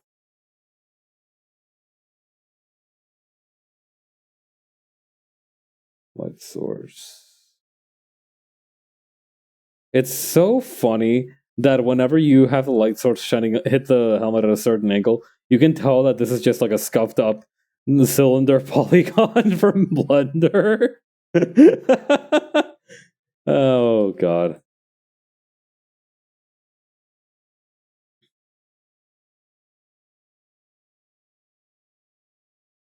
It's really quite funny. I don't know how to put it. Even though I'm the one who made it, I feel like a few years down the line, I'm gonna be like looking through my dragon like horde of Clip Studio Paint assets, and I'll see like the helmet in there, and I'm gonna be like, oh, did I just make this using a like the cylinder thing from Blender? That's really funny. I'll have a good laugh about it.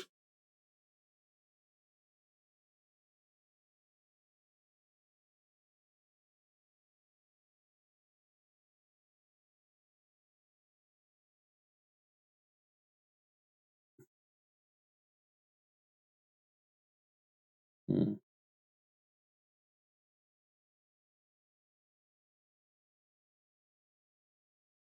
Let me grab this line here just so I have something straight to work with.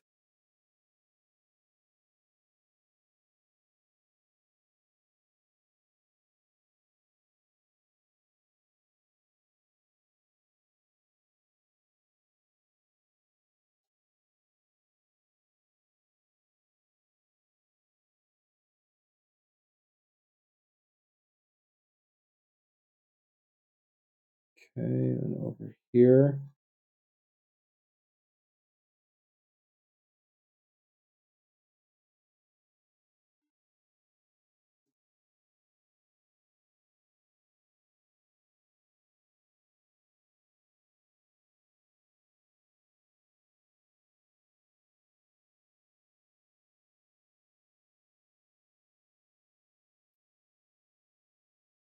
Hmm.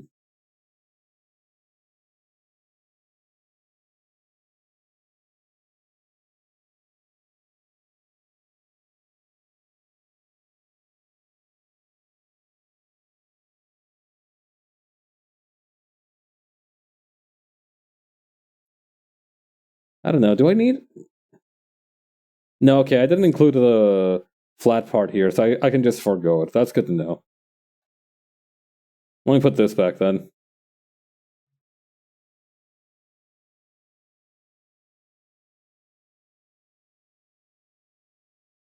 Sometimes when things are like too simplified, I'm like, okay, did I do that because of my own limited ability, or is that like like an actual decision that I made consciously? It's useful when the answer is a mix of both. It almost feels like I'm being considered to myself in the future.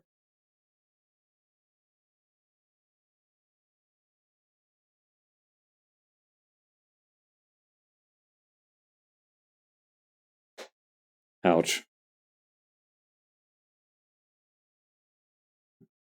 Okay, loosen up my wrists again. All right, I just need to get the right angle on this. 4, 5, 6, 7, 8, 9. Switching angles. 10. Haha! 10 tries to get that line right. Let's go. Personal best.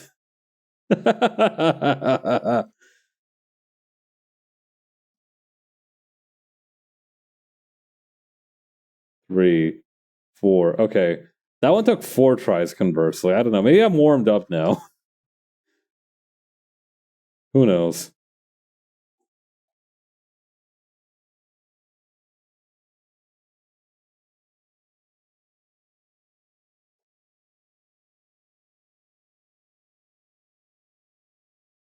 Okay, then I needed to add this thing here. How are we for time? I think if we wrap up the jetpack, maybe we can call it a day.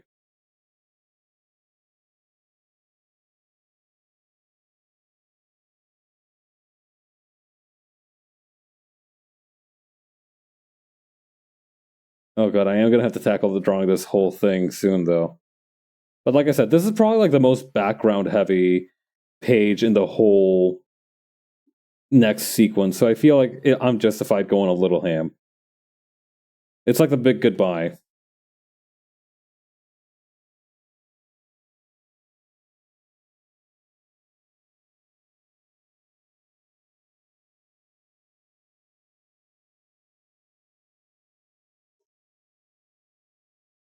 Okay.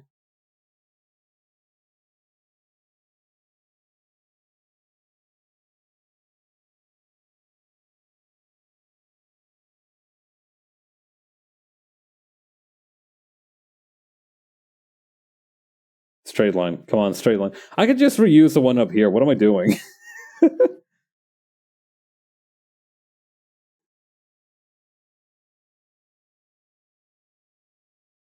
Even if the angle isn't exactly correct, the line's straight enough, so I could just reuse that. It's important to always try and seek out the simplest solution. Although simplest doesn't always necessarily mean the easiest.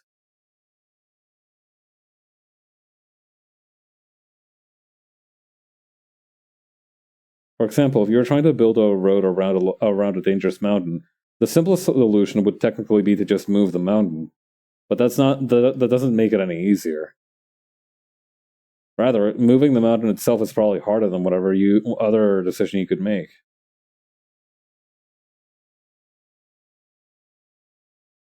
But nobody. But I think if you can still move the mountain one way or another, that would still be very impressive. I read about this one Chinese legend about an old man who did more or less just that. The idea was like the old man wanted to make a mountain passage between two villages, but so he every day the guy just by himself went out to just like carve away at a little bit of a mountain, and it's a parable about how like even with your even as like one limited person's will, if you do it wholeheartedly, it can create good results. Because I think like eventually the gods like recognize the guy's diligence, and they eventually like move them out and for him. I don't know. It's one of those parables that I feel like loses a little bit of punch given the current economic climate. Although it was quite interesting because through that I learned about this neat snack, this neat Chinese snack that is like this clay fried ball of dough. They use like this like, you know how like Turkish coffee has, it isn't like brewed on a proper stove. It's brewed with a by like running the little the little coffee cup through a thing of hot sand, and that's how they warm it up. Similar concept. They use this like very calcium rich dirt to this very rich and calcium rich edible dirt to fry these little balls of dough. And so you get a little bit of the dirt with each ball you eat into. And naturally, if you eat too much of it, you will get, of course, sick. But apparently, if you just eat like a small amount of it, it can like having it into your nutritional intake, it can strengthen your bones because of the fact that it is just clay, or rather, it is that calcium rich. Of course, I do still have some reservations about eating dirt itself. I don't know.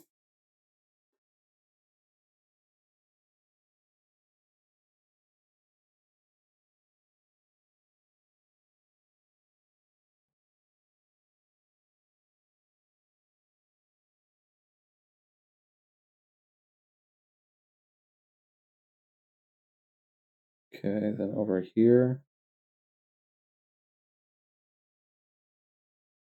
I can move this one a little bit further up.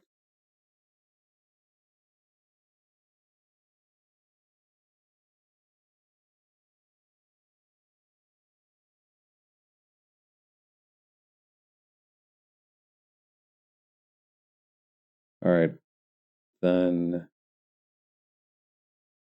adding this one here.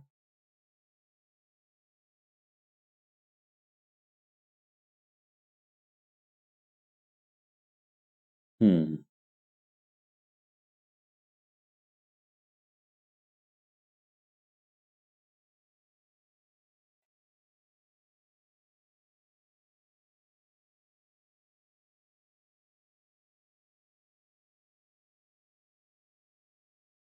Okay, adjust line width, scale this part down a little bit.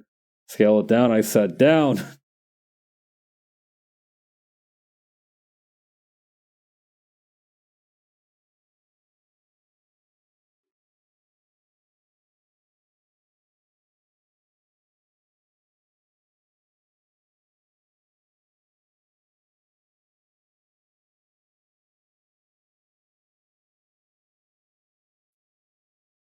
Okay, over here.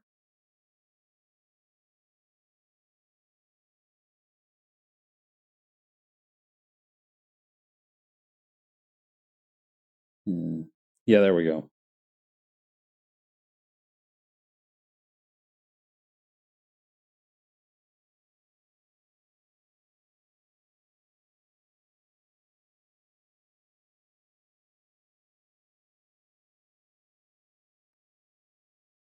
Okay. Then let's just lop off these parts here.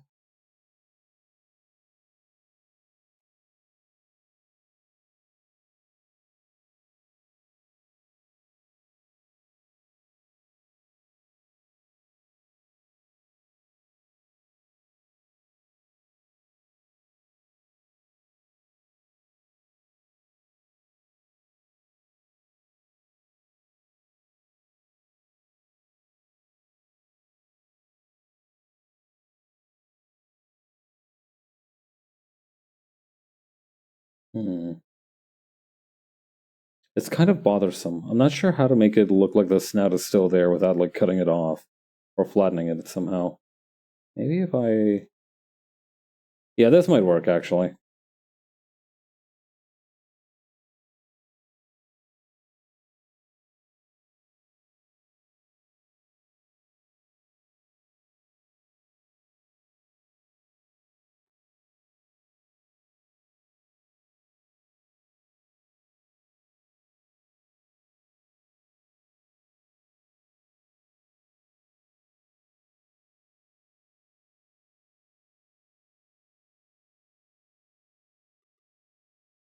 let's see. Okay. Make this like maybe 11 instead of that 14, because 14 is a little bit thick right there.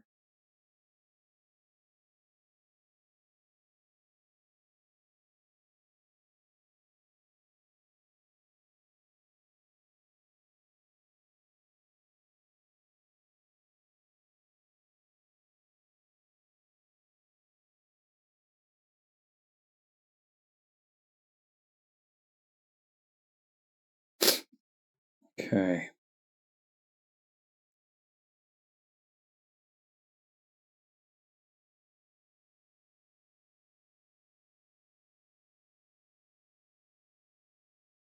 Okay, add this much here.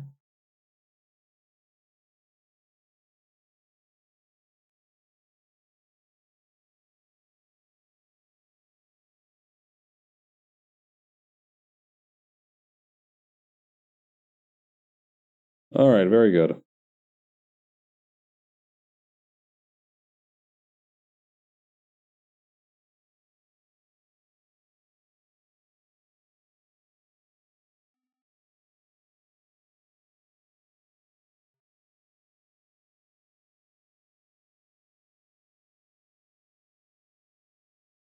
I think I'm still using too thick of a brush.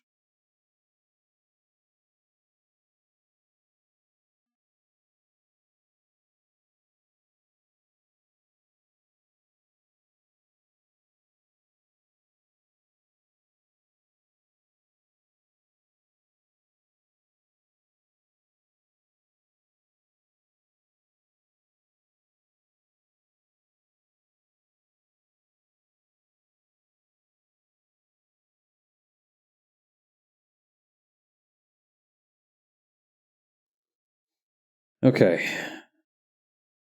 Now the hand.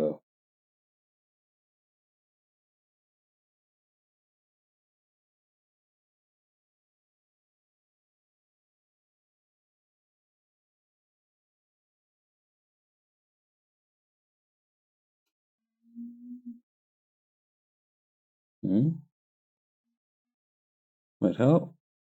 You know what? I'll just let it rock. Whatever.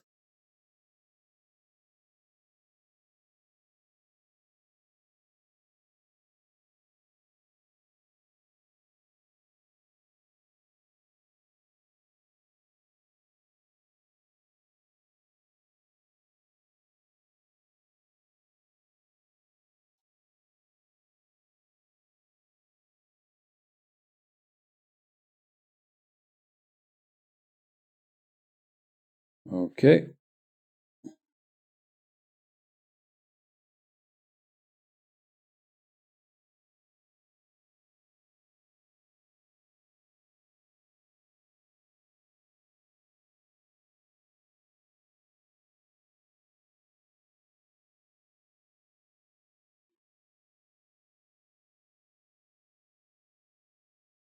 Nice. I think that's more or less most of the parts of the ray gun figured out. And now we're missing the little side vents here.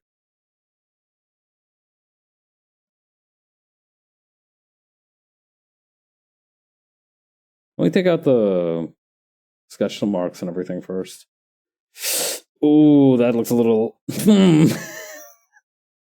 right, maybe we take some artistic liberties with the perspective on the ray gun.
Okay.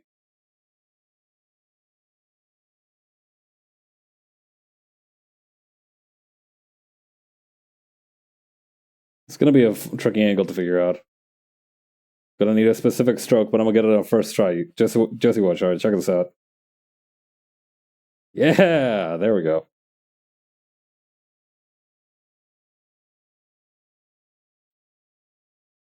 I think I need to start doing like trick shot announcements before I try to do angles. I think that's maybe how I get myself to get them on the first try.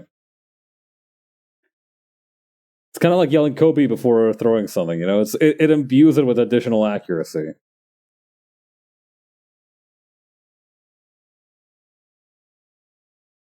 I keep seeing these memes on the timeline where people are like, LeBron James reportedly didn't do like this one very critical thing. You know, like for example, LeBron James forgot to wash his rice before cooking it. That sort of thing. I thought the guy was like pretty well liked, all things told, but I guess it's just like a very exploitable meme format, huh? I wonder how he feels about all this. He's probably not too happy. But hey, there is no such thing as bad press. I'm sure he might be able to find some kind of opportunity in this.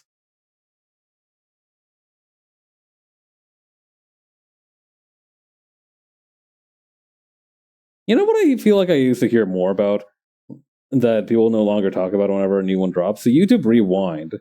Are they still doing that? Like, do we have a Rewind for 2023? Do they have one? Oh god. Yeah, no. They do have one. Okay. I'm not clicking on that. I'm pretty sure that's gonna have like some kind of elephant's foot type event where like if I look at it, I'll immediately be subscribed to frickin' I don't know, the slow-mo guys or some shit. Like I like a different person will overtake my body for the entire runtime of the video, and I'll find myself with like a Disney Plus subscription at the end of it.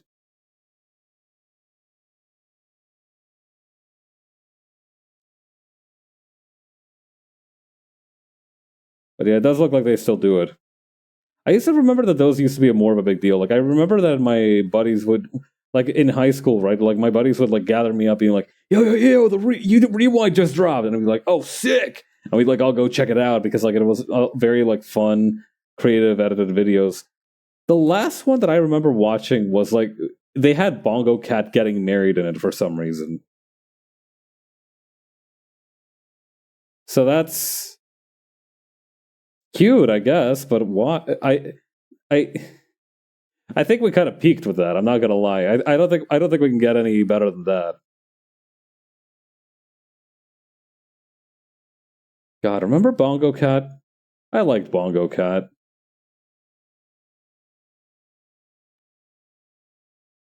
I sound like an old dude at a retirement home talking about somebody he grew up with,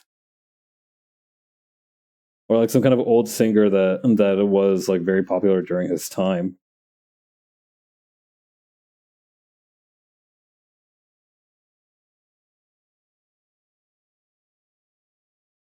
Okay, I'm gonna make this other arm bigger because the helmet is just so fucking. This noggin of Hawks is just kind of off-puttingly big. Mayhaps we make it smaller.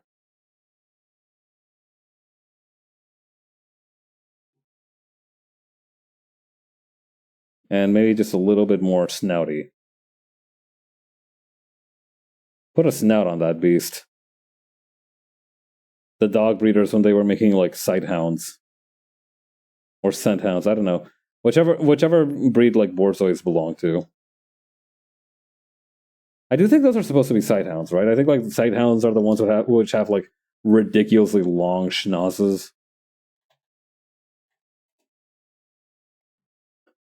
Yeah, sight hounds are a type of hound dog that hunt primarily by sight and speed. Unlike scent hounds, who rely on scent and endurance. Oh, I get it.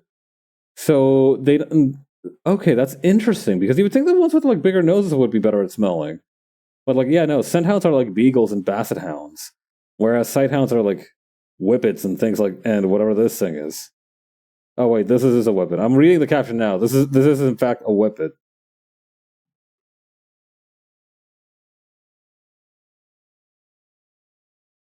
Check out this gem of a picture. I know his ass is going a woo. The beagle, long ears, large nasal passages, and a sturdy body for endurance.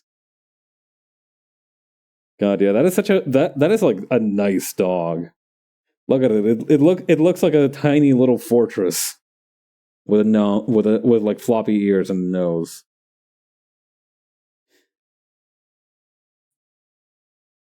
I know after they took that picture, that tail was going crazy. Yeah. So for like sighthounds, characteristic long legs, deep chest, and narrow waist. I'm kind of a big fan of this picture too. I love it when dogs do that thing where like they're like looking another way and their eyes are just kind of like you can see the whites of their eyes so you can tell where they're looking.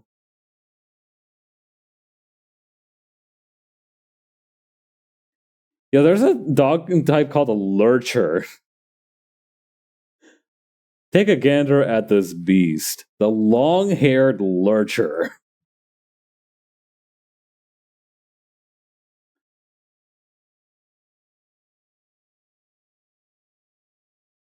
The sightful lurcher. I dropped a piece of chicken from my sandwich, and with a quickness, my dog went sniff, sniff, sniff. Yeah, your dog was a pit bull, right? I wonder what type of dog. I wonder if that's closer to a sighthound or a scent hound. I mean, dogs in general have a pretty sharp sense of smell, don't they? Still, that is so funny. Yeah, yeah, yeah, yeah. That's still so funny though. Like, I feel like dogs have like a sixth sense. You know how like some animals are said to like detect tremors or earthquakes in advance. I feel like dogs have an innate understanding of when somebody dropped a piece of food in their general vicinity.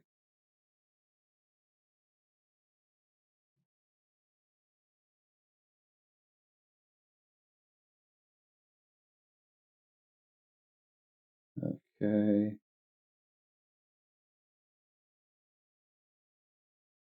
a little smaller.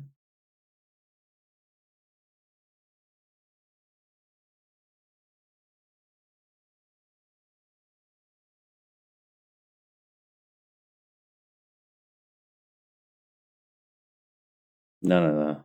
I like it the best like this. Let's accommodate her joints to fit that in.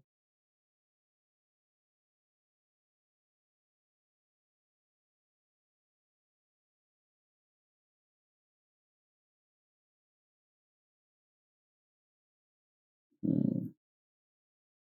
I want to try something real quick.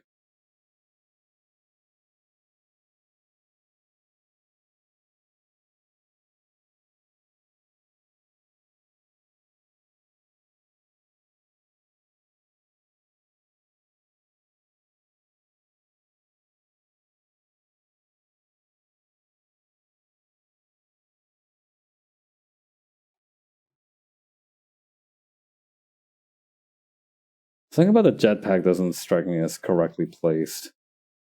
Yeah, let me try to move the rest of her body around the jetpack for a minute.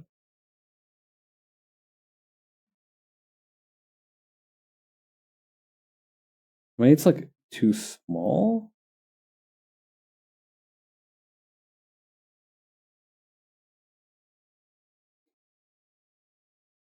Yeah, this one makes a little bit more sense.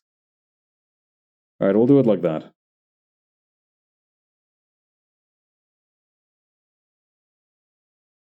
Octavender, what comic are you cooking?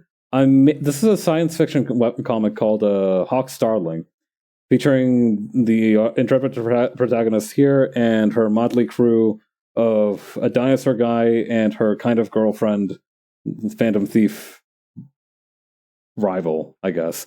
I'm not sure how to describe Emilian's relationship to Hawk. I think Raph would, the author of the comic, Raph, would make a better description of it, but it's essentially a rivalry. That's a quick synopsis of it. Also, hi, Octobender.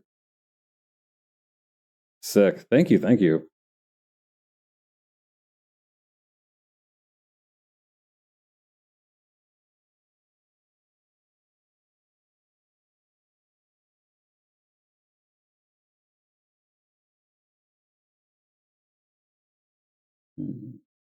I wonder if I might not be able to...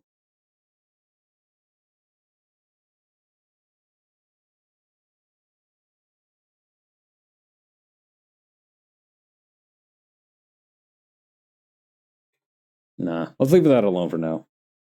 If anything, we can just turn her around. That might be a safer option.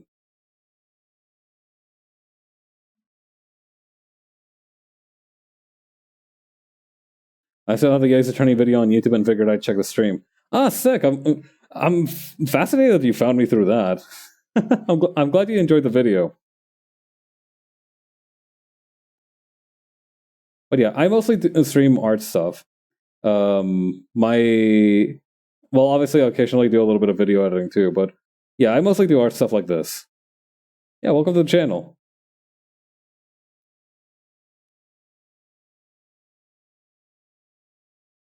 All right, let's see here.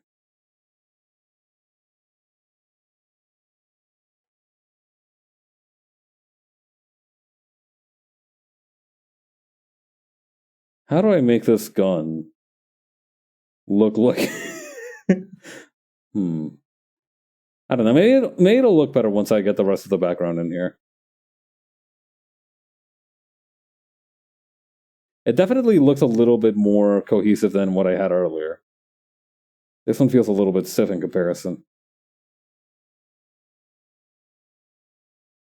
Okay.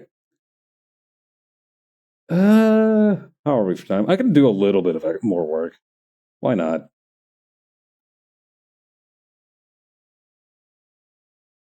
Although I should use a thinner brush for this. Lest my hubris overtake me. There we go. I didn't know. I did end up seeing that the Ace Attorney parody video ended up getting like way more traction in the algorithm than I expected.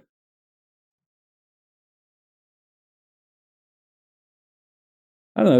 It's kind of fascinating to see how like how people stumble onto like the different streamers they watch, particularly if they're kind of like a small fry like me.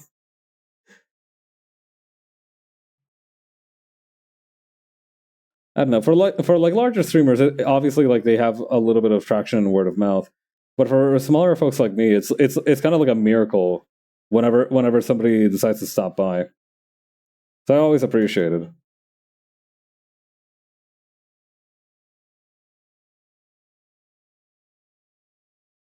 Not to mention, it is just fascinating how it happens, right?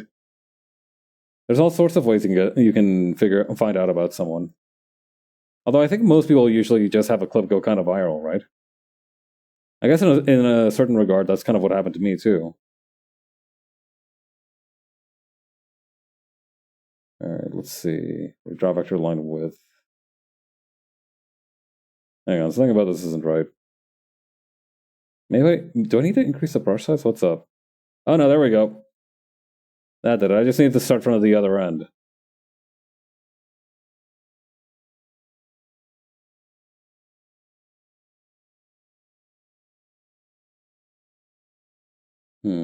For this part, could I just use maybe the line thickening tool? I think I can. Scale up width. There we go. Oh wow, that's even a little bit out of line. I'm glad I took the chance to repair that now. Yeah, that's pretty much perfectly in line after that. Perfect.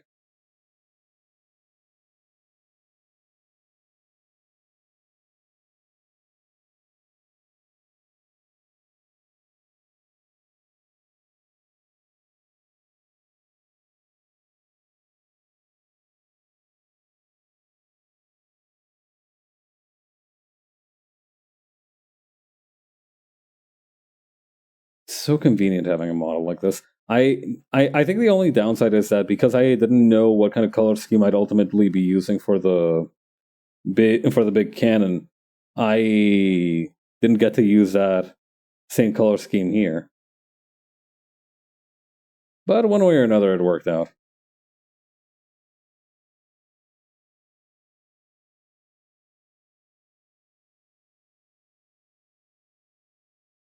And hell, it's better than having nothing to work with.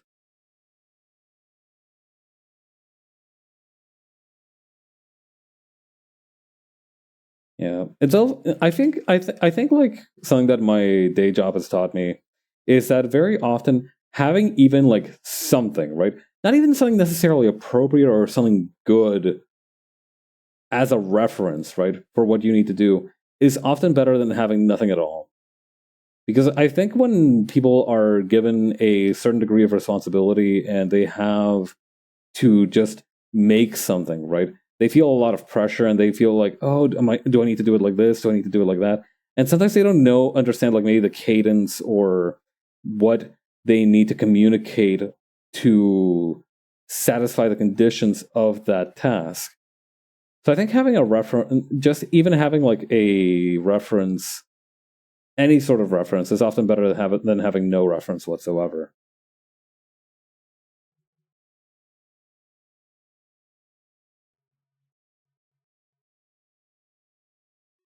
Honestly, big shout out to people who do edit wikis and such. So most people will have a reference of pretty much everything they'll ever need. Like the other day, I was browsing through this fighting game wiki called Dust Loop, and it's like I took I saw like a bunch of combos that were mapped out for my character. Like somebody took the time to not only come up with these combos, but to write them down, annotate them, say, okay, this will hit in these conditions. This is useful for this condition, and just like seeing the amount of care that went into that was just kind of very mind boggling.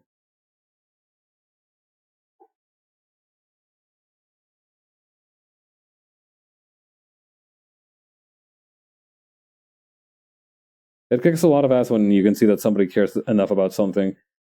I remember seeing this one sentence, right? Like somebody said, like, I loved her to the point of creation. For this one, to the point of invention, rather. For this one dude who ended up making like an assistive device for his wife. I don't remember what the assistive device was specifically, but I remember it was some kind of accessibility thing that he made so that she could more easily live her life. And while that's certainly noble, I think like even greater than like loving to the point of invention is, well, because like you see that a lot here too. But I think even greater is loving to the point where you help others invent it as well. Like that is genuinely one of the most helpful people you will ever meet. Just somebody who wants you genuinely to succeed at whatever you're trying to learn at.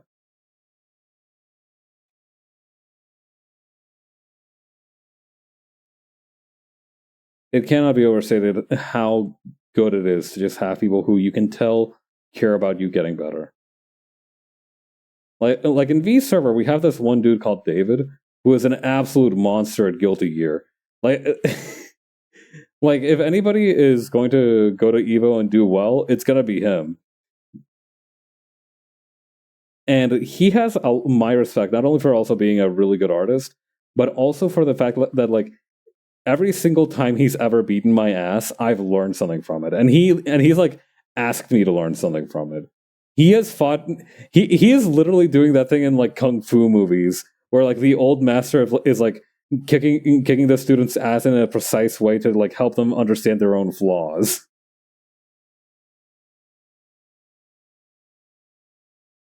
Granted, I still got my ass beat, so it wasn't it's not to say that the experience was painless, but it's really cool. It's just genuinely nice having that. And I do think that most people more that I really hope that most people have an opportunity to have like a teacher or a mentor or something like that.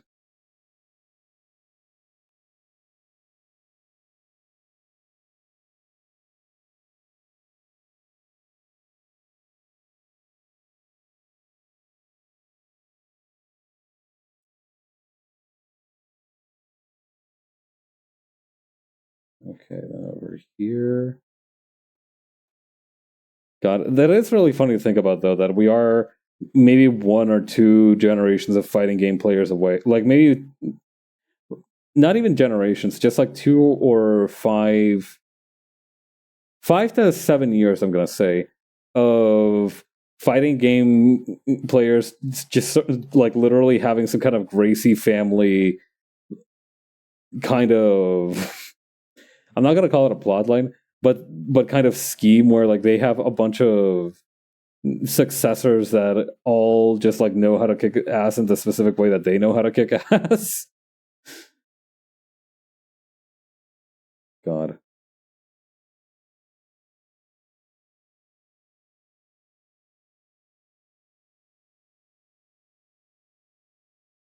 Like, could you imagine?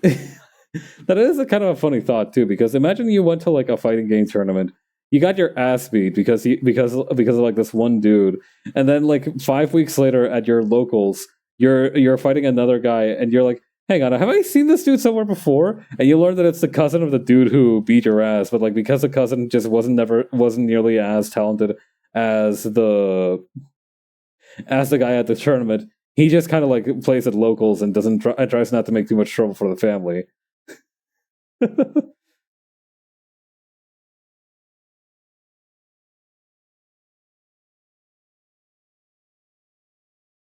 we have like Bene Gesserit type bloodline manipulation coming in from the FGC to have like the Kwisatz Haderach, but for like Korean backdashes. God, I remember one time seeing this one video of somebody scrolling through their TikTok feed, and the first video that they showed was like of this mother going like 100% full screenless on raising her child. No, like obviously no iPad, no TV, no nothing.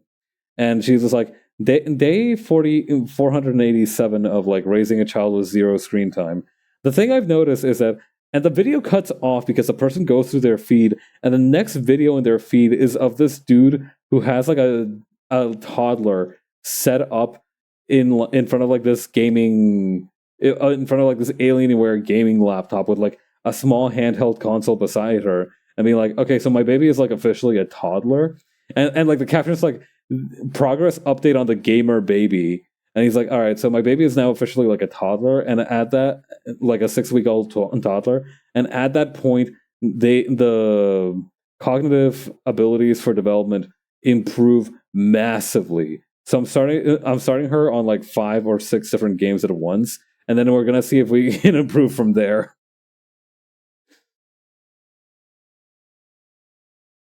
Like obviously it was a bit, but it was nice to see the contrast. That's kind of what I'm imagining in my mind palace right now is going to happen.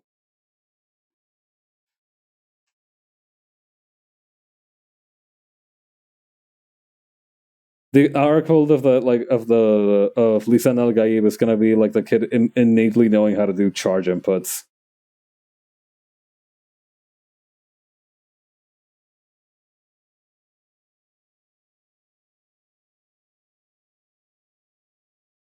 Or like 360-degree command grab inputs.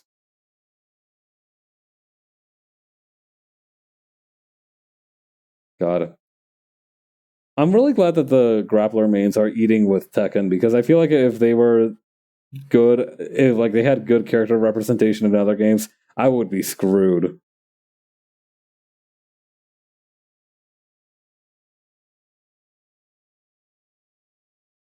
My fatal flaw is that I like the design of most big body grapplers, but I would never ever play one.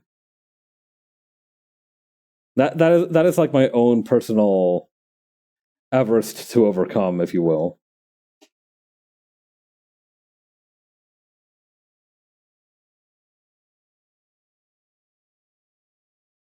Okay, then over here.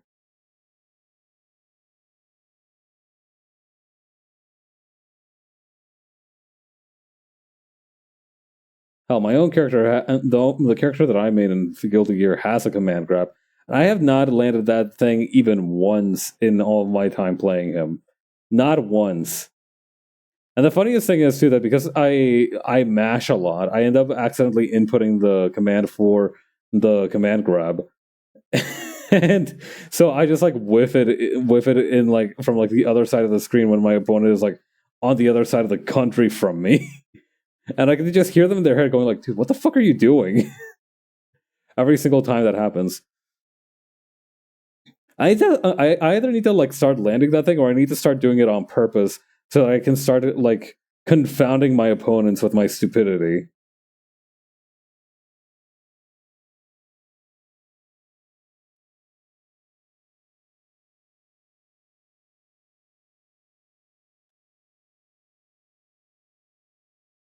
My advantage in fighting games at the moment is that first of all, nobody fucking plays my character so they don't know about the matchup, and also that I don't know what I'm doing. So I'm kind of like that scenario of like a fool at a sword fight where the person who doesn't know how to sword fight is actually a more dangerous opponent than the guy who does know how to sword fight, because simply because of the fact that they're not going to do something that you expect them to do. And again, because of the aforementioned mashing, I usually end up like accidentally inputting like Roman cancel inputs when I don't need to. So I just like start bursting a Roman canceling somewhere, and they're like, "What mind game is he playing?" At least I hope that's what they think. Again, they may very well just believe that that I'm a run of the mill idiot, but that's fine. I'm not here to impress people.